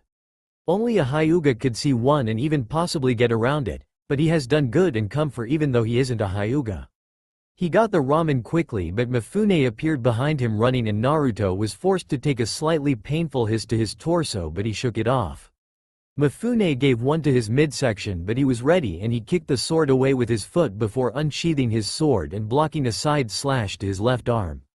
He then back-flipped and tried to eat while curled, but he still hasn't perfected his balance, so he paid the price when Mifune tugged his leg and he fell, releasing the ramen bowl. Mifune caught the ramen and then he slurped the whole thing down while laughing at Naruto. Naruto lunged at him and Mifune hit him while he was still in mid-air, since Naruto hasn't learned to actively use his center of gravity to change his aerial direction. Naruto gave up while Mifune laughed and slurped the ramen juice. No toy this time, but you do get advice. Never forget, you are in control of your center of gravity. Use that to your advantage, Mifune said with Naruto sighing. 6 months later, Naruto has now mastered with Nagaraboshi no Mai, and his Nizuni Tsuki is coming along nicely. He can now control where he directs his opponent's blood to, as shown on a samurai dummy when he direct all of the blood in his brain to go to his throat. Guy needed acupuncture therapy to fix his problem. Naruto has perfected his Kanzen Kenchi to the point where he can send out a lighter pulse that hits a target and spreads out proportionally by the target's mass. He can now do it to inanimate objects, so he can almost fight while he is blind. His Tado can now be used to evade in combat, but he still hasn't gotten used to attacking with it. Naruto has started the incorporating his moves with the Uchuken, and it's really just like using the Uchu no Mai without a sword. He has remastered the dances, but he still hasn't gotten down the Tsugi no Mai Kuruzu. He cannot really maintain the speed, so he has come to the conclusion that since his body is so young it can't cope with the speed and strain he is trying to move at. He and Mifune have decided to wait before starting Junin speed training. Chunin would have to do for now. He was now currently refining his skill but fighting Mifune, who was going at 45% of his full capability, but Naruto was still losing badly. 2 months later, Naruto has almost become a master in Kendo, and all he really needs is to learn a few more techniques before he is truly a master. His speed is still at Chunin, but that's pretty good for a 7-year-old. His Nagaraboshi no Mai has been mastered for both the Uchuken and the Uchu no Mai, as well as his Nizuni Tsuki. He has only mastered the Tsugi no Mai Kuruzu with his hands, but incorporating a blade into it has become a very hard challenge. He still needs more speed, but right now he is just relaxing with his teacher talking over his problems. His Kanzen Kenchi usage has improved and his radius is now 3 miles, which is about the length that a baby using the Byukugen can see. His Tado usage has improved greatly and he can now do a few moves with it, one of his favorites being the multiple jab thrust and another being his favorite prank, the afterimage. He needs to improve his own speed if he wishes to get to the point where he can move so fast he appears to not be moving at all, but it is too soon for him to try. So right now his Tai and Kenjutsu are around high Chunin and low Junin, while his Nen, Gen, and Fuinjutsu are almost non-existent. Mifune told Naruto he was only instructed to teach him the way of the sword and a bit of taijutsu, so that was everything he pretty much knew. Samurai don't do Nen or Genjutsu and Fuinjutsu. It's too early for Naruto to learn that. Things in Konoha are getting worse. Children are starting to blame Naruto for things that they do, and Naruto has no way to disclaim their accusations with an alibi because no one really sees him, and such he is always the prime suspect. They could have let a Yamanaka mind walk him, but then that would reveal his training and his knowledge of the creator, which was bad. Right now he was on punishment for 2 months since he broke s very expensive and old vase. His punishment was extra chores, and then when he goes to his room it was sealed up like a jail cell. He became more and more depressed, but Mifune was always there to cheer him up, and it did slightly. Right now he was banned from going downstairs to get dinner for the night, so he naturally teleported to the Iron Country for training. Mifune and Naruto were in the woods and the samurai made a fresh batch of dumplings for Naruto. He sat down and picked up his chopsticks. "After you, Naruto," he said nicely. Naruto was surprised that Mifune was offering food without some kind of a challenge. Whoa, what? Just like that? No sit-up challenge, no 10-mile hike, No, blind sword fighting? Naruto asked, genuinely confused. Mifune smiled and waved around his chopsticks while talking to Naruto. I vowed to train you, and you have been trained. You are free to eat, Mifune said with false honesty. Naruto sat down in confusion and Mifune smirked, getting ready to combine everything Naruto learned into one. Naruto suspiciously picked up his chopsticks before looking around, and then he suspiciously picked up a dumpling. He looked at it strangely before Mifune tried to hose down the boy's suspicion. Enjoy, Mifune said with Naruto finally letting down his guard. Final lesson, never let down your guard, begins, Mifune thought. Naruto tried to put the dumpling in his mouth, but a figure zoomed past him at high Junin speed while grabbing the dumpling. Naruto felt the wind and saw Mifune sitting in his spot eating a dumpling he picked up quickly. Hey, Naruto shouted, seeing his dumpling vanish and his suspicion rise. I said you are free to eat, have a dumpling, Mifune said with his same fake kindness. Naruto reached and quickly reeled his arm back while grabbing a dumpling, but Mifune slowly swatted the dumpling into the sky and then ate it quickly. Naruto glared as Mifune started swallowing the tasty morsel, and soon the two had a glare off. You are free to eat, Mifune said darker. Am I? Naruto asked, with Mifune replying, are you? Mifune spun his chopsticks quickly and Naruto made a war cry. Naruto used his Tato to quickly bash his hand against the table, making the dumplings fly into the air, but Mifune, being the quick man he is, swiftly grabbed all of the dumplings but one. He and Naruto eyed the last one, but Naruto's hunger took over and he jumped into the air while opening his mouth to swallow the dumpling whole. Mifune quickly got up and snatched it away with his chopsticks, while Naruto fell to the ground. Mifune tried to swallow the dumpling, but before it went into his mouth Naruto poked 2 holes into it and hit it in the almost gooey center, make it fall to the bowl and jiggle like jello. If he was paying attention he would have noticed he just perfectly pulled off his Nagaraboshi no Mai on an incredibly small object. Mifune and Naruto fight it out with chopsticks, but Mifune gains the advantage and flips with bowls over. He then starts to shuffle the bowls around at high speed to try and confuse Naruto. Look, I can see it, so I can slow it down. Concentrate. Focus. Naruto thought, watching the bowls move around in multiple circles.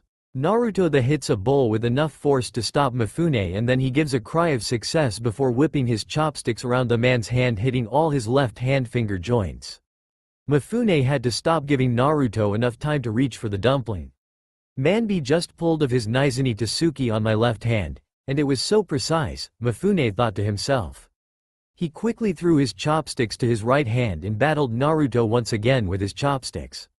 They were both evenly matched until Mifune caught the upper hand and kicked the bowl to the sky, causing the dumpling to fly at a tree.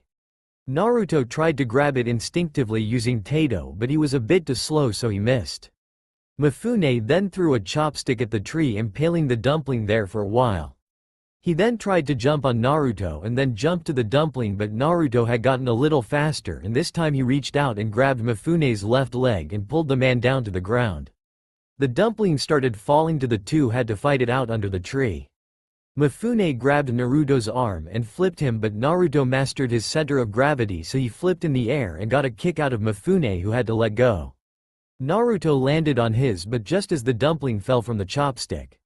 Mifune patiently waited for it to fall and he would catch it, but Naruto pushed him out of the way and then made a hungry grab for the pastry. He opened his mouth wide, but it simply would not be as Mifune stuck his chin with the chopstick. The dumpling rolled until Naruto hit it into the air. Mifune saw it and kicked it forward, sending it and the fight downhill. He smirked seeing Naruto quickly run after it, so he grabbed his sword, seeing as Naruto already had his. Naruto was about to catch the dumpling, but Mifune kicked down at him and then he knocked the dumpling back into the air. Mifune came down trying to strike Naruto's leg, but the boy quickly drew his sword and parried the offending slash. He then kicked Mifune back, who had to flip in air to land on his feet. Naruto jumped and then hit the dumpling into the sky again while he landed and clashed with Mifune. He separated quickly and spun around, only to end up clashing with the swordsman again. Mifune saw the dumpling landing again, so he slashed towards Naruto's arm, but he blocked it. So Mifune settled for kicking the dumpling back into the sky and going around Naruto to get his back. Naruto quickly turned and then he knew what to do. Tsugi no Mai Kuruzu. Naruto ran circles around Mafune at genin speeds and then quickly kicked it up to chunin speed. He then started slashing his sword and quite a few nicked Mafune in his arms and legs. Naruto saw a chance to disarm Mafune, so he reached the tip of his blade out and his momentum made Mafune release his sword. Naruto then jumped into the air and gave a single palm thrust to the dumpling, making it follow Naruto to his landing spot. Naruto landed and then stuck his sword out to catch the dumpling, which landed neatly on the tip. Naruto and Mafune both looked surprised before Naruto had to pant from the amount of energy he just used. Mafune smiled that his student not only used every technique he knows to get the dumpling, but he also managed to figure out how to use his black hole technique with a sword. Mafune got even more surprised when Naruto threw the dumpling at him and said he wasn't hungry. "Sensei," Naruto said, respectfully bowing to Mafune. Mafune bowed as well, seeing Naruto come so far. Flashback over. Naruto sighed as he left the academy. Today was another boring day where he was kicked out of the academy for no reason. His teacher Iruka genuinely thought he was the one. He snuck attack into his chair, but when Naruto tried to prove his innocence, Iruka got mad and sent him out. He didn't really care, thought the academy was useless and he would have to hold back as to not draw suspicion as to where and how he got so strong. He could say he watched his sisters train, but then again, they haven't learned 1/10 the things he knows, and yet they're the chosen saviors. Yeah, this world is retarded. As Naruto walked home, he heard his mother yell at him to take the garbage out. Naruto had almost forgotten that for the next month he was on punishment, which got worse each time. Now when he is sent to his room, not only is the door sealed, but now they have movement sensing seals, so basically his every move is recorded. He could still teleport, but he just has to be careful or else he could get caught. I'm beginning to wonder if they even love me. I'm starting to really dislike this family, Naruto thought to himself, pulling the garbage outside and then throwing it into the bin for garbage. He then stalked back inside and up to his room for the night, unaware of what was to transpire the next morning. Saturday 11 a.m. Naruto woke up and sighed. It was Saturday, so he really didn't have anything to do today. He was going to teleport to the Iron Country, but his father called him down to the dojo. Naruto got up honestly thinking they were going to train him, but as he got to the dojo he saw his sisters there and he scowled seeing that he wasn't getting training. "Morning Naruto, I called you here because I just want to show your sisters a demonstration for a technique," Minato said while Naruto looked closely at Minato while Natsumi shuffled from seeing their dad try out a technique. Minato had this seal developed for two reasons. The first was to teach it to his daughters, and the second was to teach their son a lesson. Minato had his index finger extended and he touched Naruto with it while saying one word to shock them all to the core. "Restraint restriction seal." Naruto immediately screamed in pain as the seal lines traveled across his skin, each one feeling like a tattoo was going across it with the intent to hurt him. Naruto smirked seeing Naruto get put in his place and Natsumi frowned seeing her brother subjected to that kind of torment, but it was for the good of them, so it was acceptable. When the screaming subsided, Naruto lay on the ground shaking while the seals finished burning themselves into his skin. They would fade after a few hours, but the result was pleasant to Minato. "With this jutsu, if either of you go berserk or you need to take down a foe way too strong for you, this will help. I just used on your brother to teach him not to break people's stuff, isn't that right Naruto?" Minato said firmly while glaring down at Naruto. The blonde made no sound as he glared at the feet above him. He saw them leave as he was still on the floor in agony, that bastard. After 10 minutes Naruto wobbly got up and hobbled to his room. It was official, Naruto would have to find a way to make his father par for his transgressions, and oh, he would find a way. 2 years later, Naruto age 9. These last 2 years have been rough on Naruto. Minato somehow found out he had the ability to break out of his weaker seals, and kids had pinned more and more blames on him, truly making him out to be the pariah of the village. Ever since Minato found out, Naruto has been under watch and kept under much stronger seals that he couldn't possibly break out of. It's like he was a prisoner, and his mom actually agreed with this punishment. Naruto became cold, dark and distant. He still helps out people who need it, but now he always needs a reason to justify his actions. His old Nindo changed, gone. Now all that was left was this shell of a once proud and happy boy. Naruto would usually find himself helping out animals the most, since the people of this village torment them so. From helping out animals, it was like karma paid him back, and in the form of scrolls, and he just got a scroll for jutsu that was classified as fuinjutsu, yet there really weren't seals. Nope, the only seals were the ones etched into his arms, and they could never be removed. The strange scroll he got one day called them Bakudo, or whatever, but Naruto never called them that, he only called their names. His favorite one so far was number 81, Danku, which was splitting void. His seal made the air turn into a very strong plexiglass, and he couldn't be harmed from that side. The scroll he received also at the bottom, that when he rediscovered what it means to fight for what is right, he would get the Hado scroll. Naruto was confused at what it meant. He saved people and creatures all the time. Naruto continued walking home, already mastering all the Bakudo he wanted from the scroll, so he lit it on fire, feeling he was an expert on the subject. As he was about to turn a corner, a white and blue blur shot past him, and after it were three teens with red fang-like markers on the sides of their faces. They were chasing after a poor innocent kitten, so naturally Naruto stepped in and stopped them. He pushed his energy into the seal that was inside his body, and a yellow energy glowed from his fingertips. He then traced out three triangles in the air before calling out the name of his technique. Shitotsu Sansen. The three teens never stood a chance. The three triangular energy-shaped binders stopped them from moving as Naruto went over to the kitten that had a bit of bleeding on its right hind leg.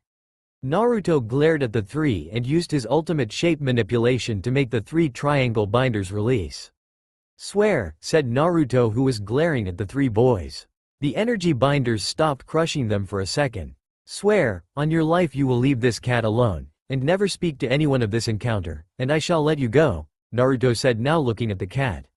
The three boys looked at Naruto like he was an idiot before one showed clear defiance despite still being tied up. "Yeah right, get real and release us, kid, and we won't hurt you," one spoke, who was clearly the leader. Naruto smirked, sending out his Kanzen Kenchi and feeling the boys' real intentions. He then released all three of them and turned his back, daring them to try something which they foolishly did. The three boys tried to tackle Naruto to the ground and pummel him, but they were traveling at genin speed, while he could move just as fast as most chunin. He easily dodged them without using his Tado, and then he spun around and struck one in the chest while speaking. Ikatsu, single bone strike. The boy he hit flew straight into the wall behind them, leaving spider-web cracks along the wall. He couldn't move as the pain was unbearable. All he could do was blink in pain. To still be able to blink even after I hit him with that. He was stronger than I thought. Next one I hit I will put more strength into it, Naruto said, looking around at the other two Inuzuka thugs. The other two slightly feared Naruto, but one decided to grow balls and try to throw a kunai at Naruto. Let's just say the blonde surprised him by walking forward as the kunai sailed at him. Danku. The wall made the kunai easily reflect back at the boy, and hit caught him in the gut, making him keel over in pain. Naruto slowly stalked up to the supposed leader of the group and smirked as he intimidated the boy. "Boo," he said, making the boy jump back and draw a kunai. "Listen, take your friends and leave, but never tell anyone of this encounter, for if you do, I will murder you and your friends one by one," Naruto said, making the boy dash for his friends and get the hell on. Naruto turned back to the cat, who was looking at Naruto with a slight fear and acceptance. The cat did a meow, which Naruto guessed was a thank you, and Naruto picked the animal up and inspected its legs. I don't know medical ninjutsu, but she only has a few scratches here and there. I can fix this," Naruto said, putting the cat back on the ground. He took out a salve that he got from a store and put it on the ground. He placed it on the small nicks on the cat's legs and then took out some medical tape and wrapped its legs up too. After Naruto was done, he noticed the cat was purring, which he knew was a sign that it wanted to go with him. "I don't see anything wrong with taking you with me, and besides I want to make sure you heal properly," Naruto said, putting the cat into his shirt and walking home. "Let's go to my room, little one," Naruto said to the cat as he prepared to walk away. He would walk, but he noticed a scroll that appeared in a black fog that had the words Hado on it. HMPH, so all it takes is a little compassion, and that is a reason to be a hero. "Thank you for the lesson, Creator-sama," Naruto said, picking up the scroll and walking away. Naruto walked outside as he felt today was the day he should let the cat go back to her owner. This cat has been strange anyway. It was almost like it could understand him, and he strangely could understand her. Even more when he picked her up to figure out the gender. Her reaction was scary. No balls, so you must be a girl cat, he said, but 5 seconds later he ended up a scratching post. Yup, that cat was crazy, and out of all the animals he saved, this was the only one who reacted to him trying to figure out the gender of the animal. After that whole fiasco, Naruto sighed and took the tape off her legs while she stared at him with those deep blue eyes. Just as he unraveled the last string of tape, the strange cat somehow knocked him over and started licking his face repeatedly as a way to tell him thank you. Naruto sighed once again as he set the cat down and said his goodbye to the animal. Goodbye now, and run along, little one. I'm sure your mother is worried sick, but if you need help just come back and I shall take care of you, Naruto said while ushering the cat to walk away. Naruto, seeing the cat not move, walked away, and when he thought he was out of her hearing range he spoke quietly to himself. That is one strange kitten, Naruto said. Hey, who are you calling strange? A miniature voice said, making Naruto turn around and try to locate it. He searched frequently before giving up and turning back around. Seriously, idiot, I'm right here, you can't miss me, just turn around, the voice said, taunting Naruto again.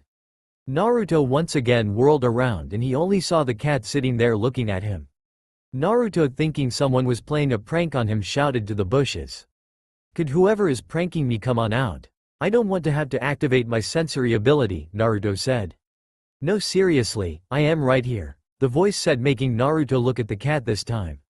He inched ever so closely to the cat while scratching his head. His face was right in front of the cat as she just stared at him. Did you just talk? Naruto said, poking the strange blue and white cat. Who else is here, idiot? The cat said, making Naruto's eyes roll to the back of his head and he fell out. Oh great, he really is an idiot, the cat thought while trying to gather her thoughts. 10 minutes later, Naruto was starting to come to when he noticed he was still in the park where he had dropped off that strange cat. Man, was that a dream? If it was, that was some crazy dream, Naruto thought. For a minute there I actually thought a cat had talked to me. I must be going crazy, Naruto thought before looking around and seeing the same cat from before standing above him. Naruto looked suspiciously before poking the kitten, who somehow looked at him stupidly. Are you stupid? The cat said, making Naruto back up in fear. It wasn't a dream, you can talk. You're a talking cat, Naruto said as he freaked out. The cat had a miniature sweat drop on her head as the boy ran around stupidly. Ugh, clam down, idiot, I mean seriously, you do realize all animal summons can also talk, but hey, here's a thought, maybe if you used that sensor thing you told me about, then you'd realize I'm not a cat, the cat said, making Naruto wonder if the sky was falling. Slowly the cat started growing, and then after a full 10 seconds at full length, Naruto say it was a beautiful blue-haired girl with eyes bluer than his. She had the figure of an average 9-year-old girl, but Naruto, being a boy, shielded his eyes to be modest. Ah, will you put some clothes on? Naruto nearly yelled.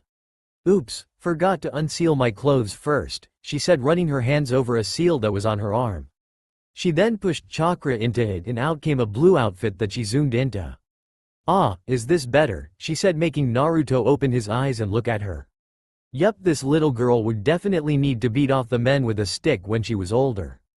Her eyes alone could melt even the hardest of criminal convicts' hearts, not to mention her generously light skin tone.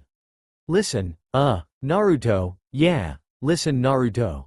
I just wanted to the girl stuttered to tell Naruto what she wanted as her face got redder and redder. This part was so difficult for her, but she felt something nudge her forward, and right there she planted a soft kiss on his left cheek, flustering the young blonde. Thank you for saving me and protecting me. Catch you later, she said, running away with a bright red face. Naruto was too stunned to even ask her what her name was. It didn't matter, from the way she was jumping away Naruto deduced that she was probably in the academy like him, so he would probably be seeing her later. Dang, still gotta wonder who that girl was, Naruto thought, rubbing the spot she kissed recently. 4 years later. In Konoha, many things have happened over the past 4 years. For one thing, and this was major, the once great Uchiha clan was brought down to 2 members in a single night.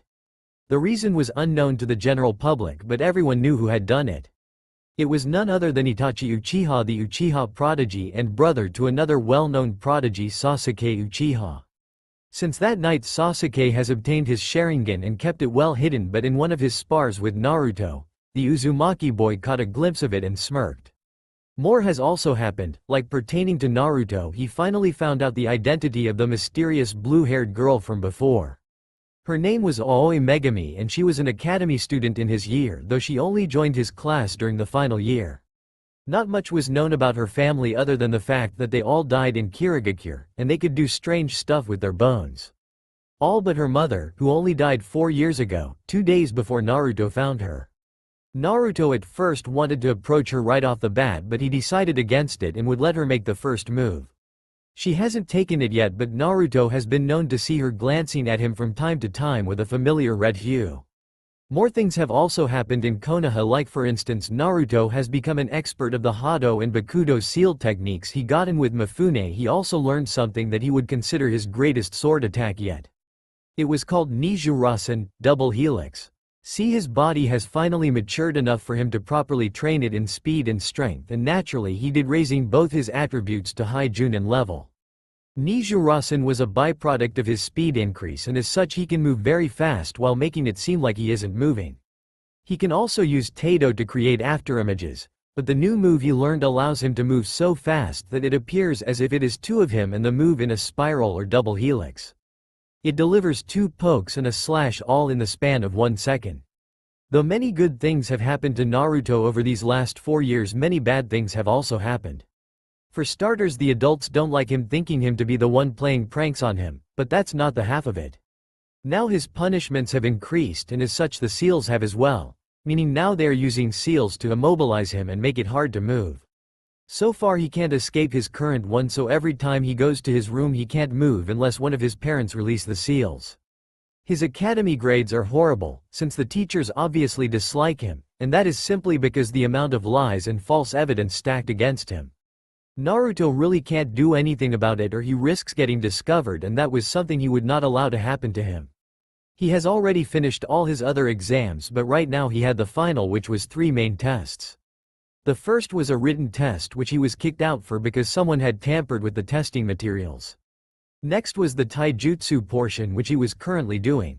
He had managed to make it to the final round using his fake academy style, but he knew that it wouldn't cut it against Sasuke. He decided that he would need to reveal a bit of skill to pass, but that would be okay. If both opponents are ready, leave the recognition seals and begin the match, Mizuki said, seriously hoping the blonde lost. That would teach him to put tar in his sandals. He had to cut the sandals off his feet and buy another pair. Naruto and Sasuke both dropped the recognition seal and each dropped into their own stance. Sasuke dropped into the interceptor fist and Naruto got into the Uchu-ken stance. He then bent his knees to begin the Nagaraboshi no Mai, which started with him rocketing off at Sasuke. The Uchiha was slightly shocked by Naruto's speed, so he activated his Sharingan and tried to predict the blonde's move. He saw the blonde moving his hands for his elbow joints, so he did a backflip and evaded the blonde's attack. Naruto saw Sasuke land and immediately saw the Sharingan. He smirked. This would be a great chance to see if his Tato could match something like the Sharingan. Sasuke used his Sharingan to see Naruto shoot chakra out from his legs, and then he let go of it. Like a pulled trigger he shot forward at Sasuke, but now Naruto toned his power down to move at high genin speed. Don't need to feed out too much information. Everyone was surprised when Naruto vanished and appeared behind Sasuke while the Uchiha fell. The fangirls all thought he cheated, but only Iruka and Sasuke actually saw what happened. He moved so fast he vanished from view, and then with deadly accuracy he initiated Nizuni Tsuki. He spun in multiple circles and hit Sasuke in many pressure points, causing the Uchiha to fall to the ground. Winner by defeat, Naruto, Iruka said, seeing the blonde sigh before inhaling. Iruka, no fair. We all know Naruto Baka cheated somehow, Sakura Haruno said. Iruka sighed. The girl was easily the second strongest girl in the academy, seeing as she had quite the bit of training from various people. This was good, however, her dislike for Naruto was greater, and well, she often belittled him despite the blonde actually making legit wins. Naruto agreed with Sakura, further raising his trouble. If one of the Hokage's daughters said something wasn't right, everyone would immediately agree just to get on her good side. Iruka sighed again and told his students of what he saw Naruto do. Girls, listen. Naruto legitly beat Sasuke. He moved a speed's most experienced genin do, and then he punched Sasuke in the gut. Iruka said, proving to Naruto that Iruka couldn't see everything. No, please stop arguing and let's all go in for the final portion, Iruka said, ushering the children.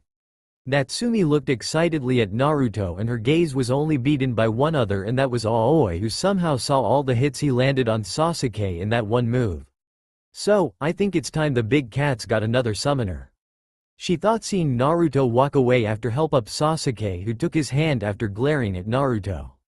Inside with Naruto. Okay Naruto, I want you to perform the substitution, and then henge followed by successfully summoning 3 clones. If you do all that you will pass for this year and become a genin, Iruka said, making Naruto sigh. Big problem with that, the other fathead instructors always kicked me out when it pertained to those 3 jutsu. I can fake out substitution with my Taito and I know how to do henge, but I never learned Bushin, Naruto thought. Naruto decided to wing it and go for the win. He first used his Taito and moved a chair to the front of the class, and then he appeared where the chair was. Oh, Sealess substitution, great job, next jutsu please, Iruka said kindly. Naruto grunted before putting his hands into the ram seal and then channeling his chakra to act like an illusionary mold. Transformation. Naruto yelled, turning into a perfect replica of Iruka. Iruka nodded and Naruto ended the jutsu, turning him back into the blown, blue-eyed, black ninja shirt-wearing boy. And now the last one, Iruka said, but Naruto shook his head. Iruka-sensei, I'm sorry but I cannot do this jutsu. Every time I tried to learn it your coworkers kicked me out, remember, Naruto said, making Iruka sigh. Naruto, you fail. I'm sorry but Hokage said anyone who doesn't know the 3 jutsu automatically fails, Iruka said, making Naruto just let his hair hang over his eyes.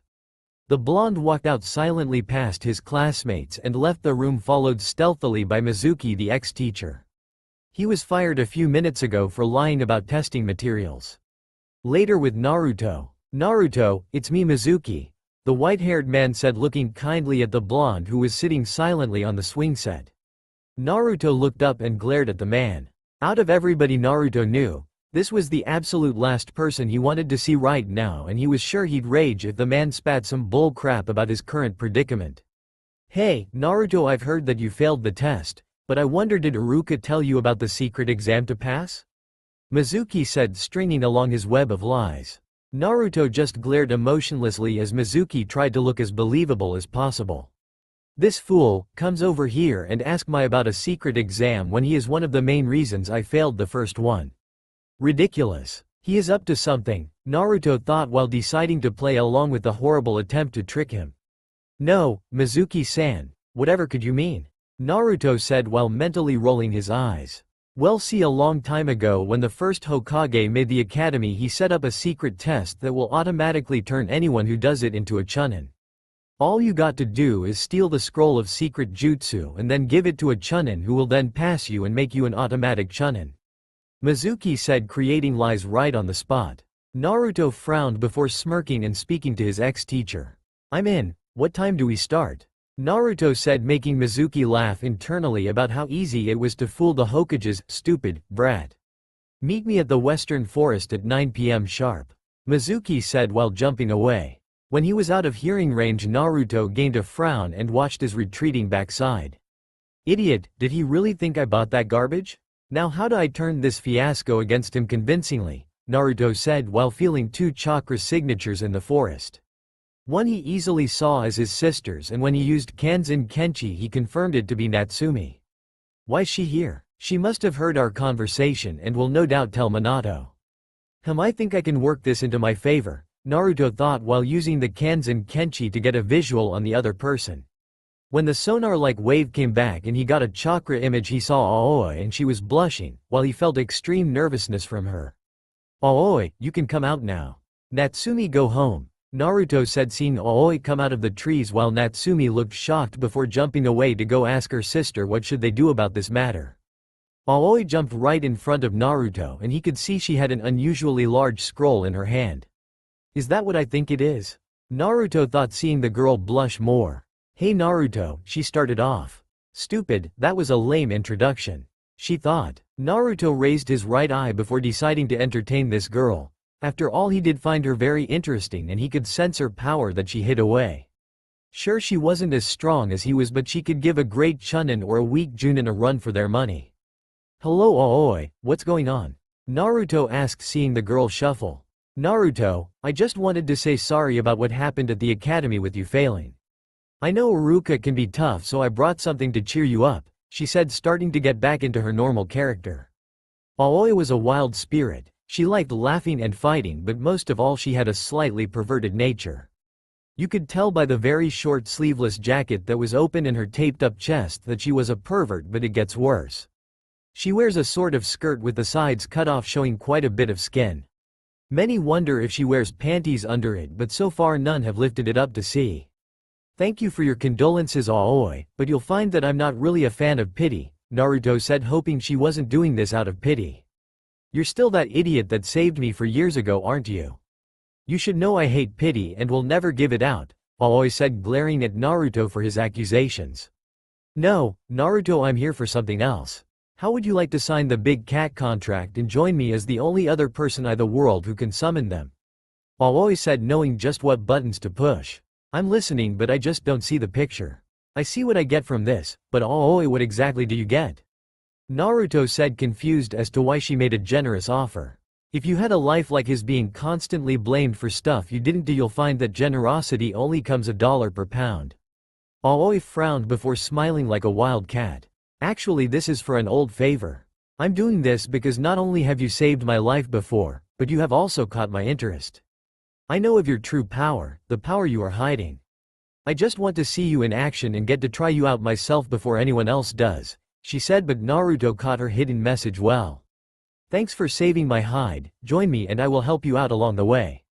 Aoi, you got yourself a deal, but your contract can actually help me as soon as today. Tell me, would you like to learn a kinjutsu from the scroll of secret jutsu?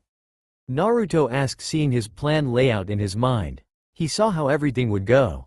First he'd get the scroll from his father. The fool keeps it in the office right in plain view. Stupid. Then once he did that, he'd run to the forest, meet up with Aoi, both of them learn the blood clone jutsu, and then they'd leave while the blood clones take their place. His would allow Mizuki to get the scroll. Become promoted, since the Hokage won't let his only son not become a genin, then his clone would surely have to face punishment. While all this is happening, he and Aoi will go to the cat summoning world and train, and then come back, replace their blood clones, and then live out life. Pretty simple, and once he does 10 missions he will be able to legally leave his parents' house. Okay, I'm in, Aoi said, smirking as Naruto put on a mischievous smile. Good, it goes just like this, Naruto said, laying out the plan for her. That night, Naruto had already stolen the scroll and now he was running to meet up with Aoi. He sent out a Kanzen Kenchi pulse and got an image of Aoi coming right towards him from the left. Naruto stopped and allowed the girl to land in front of him.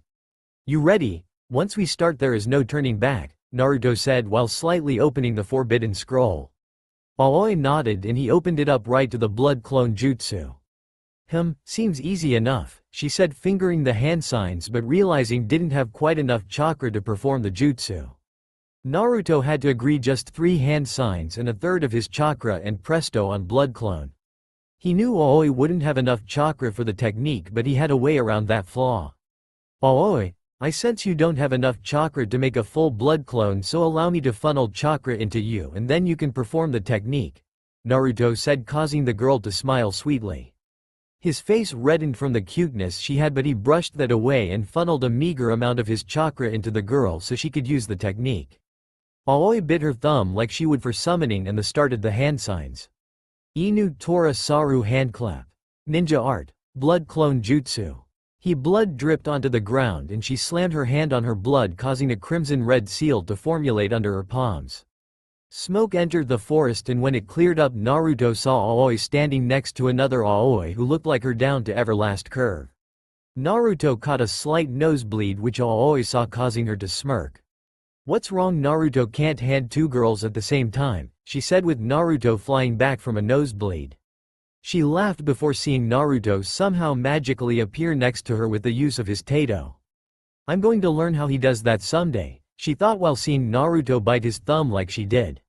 Inu Tora Saru handclap. Ninja art. Blood clone jutsu. Smoke once again filled the clearing, and when it led up there were two Narutos clad all black standing over both the Aois. "Oh, Kinky," Aoi's blood clone said, causing both Narutos to fly away again and the real Aoi to smirk like a cat.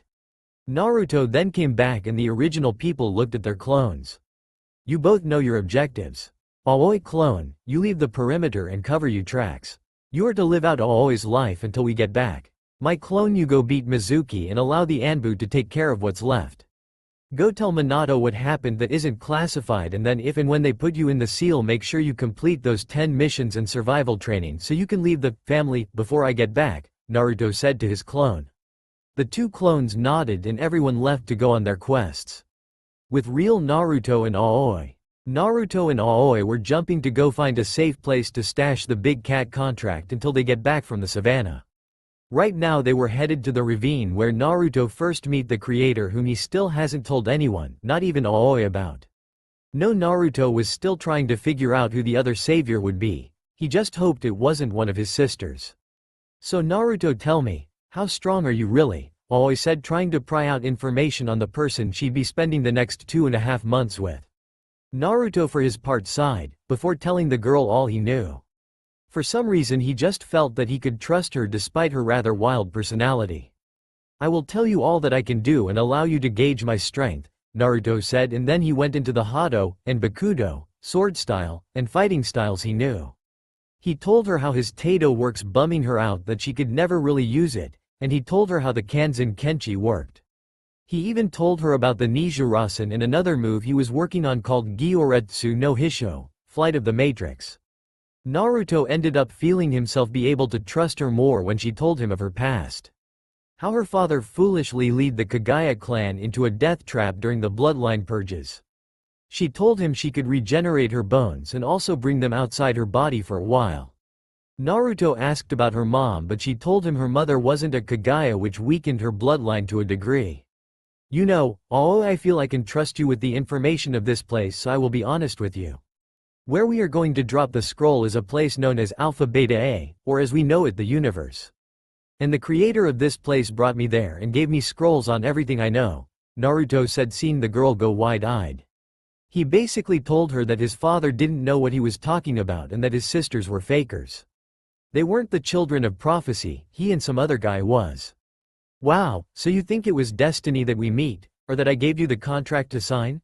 she said, jumping slower from S tree branch than normal.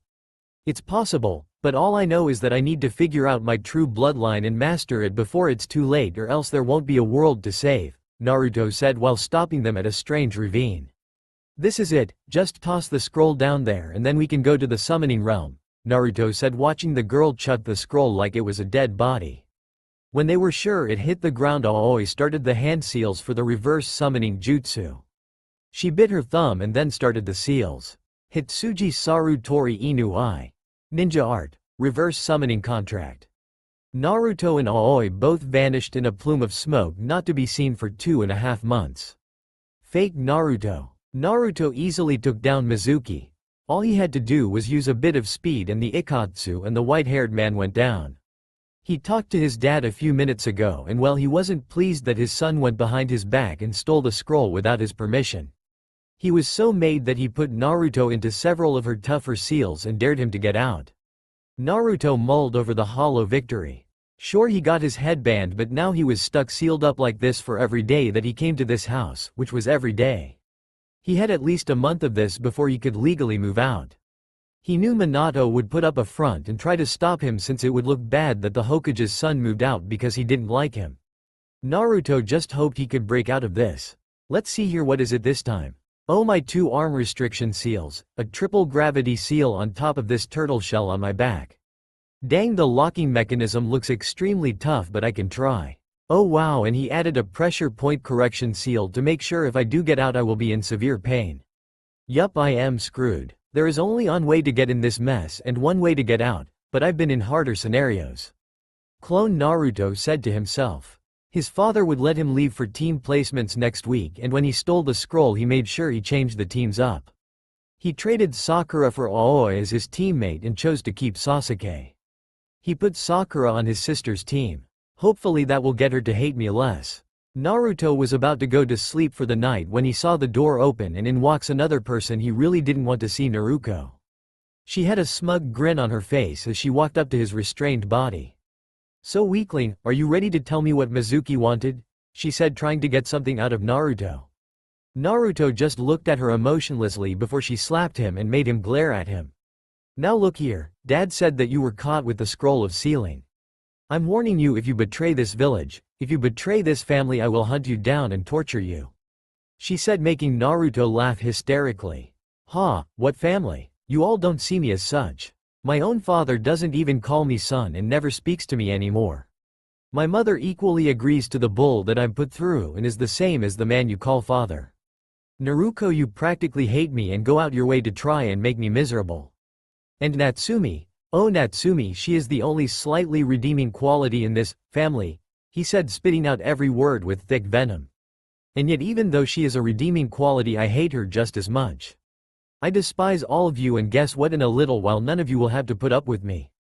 I'm leaving," the clone said darkly. Naruko sighed at the state her brother was in. Years ago she truly did care for him, but over time they drifted apart until now, they nearly hate each other. A very small tear dripped down the girl's face as her resolve hardened, and like an Uchiha awakening the Sharingan, she threw away all her sisterly feelings for her brother. "When the time comes, you and I shall have out battle, but Naruko, know this. Even the furball in your gut won't save you from me," Naruto said with his head down. Naruko glared at him for a moment, but then when Naruto looked up his eyes scared her. The sclera was black and the iris was a sickly yellow, but that wasn't all. No, his pupils slightly slit, and then Naruko saw the thing that put the icing on the cake. This next article scared the living devil out of here. What could scare a girl with a centuries-old demon in her gut? Well, it was a near-invisible white mask that appeared on Naruto when the lightning struck. Thought it was only for a fraction of a second she saw it all. From the sharp and pointy teeth, to the strange sage mode-like markings around the eyelids, and the eyes. Those eyes just made her want to scream. Naruko jumped back as Naruto smirked before telling her to get out his room. These two had made up their minds on what the future for them would be like. Let's just say it won't be pretty. Naruko turned and left while Naruto was left to his devices, however she never saw the demonic smirk he gave as she left. "Sister, I must thank you though. You truly are the key to my freedom," Naruto said, holding a replica of the key seal on the door. All he had to do was reverse engineer it and he's have a key to slightly unlock all the other seals. That's all for now. If you enjoy this video, then please like, share and do comments.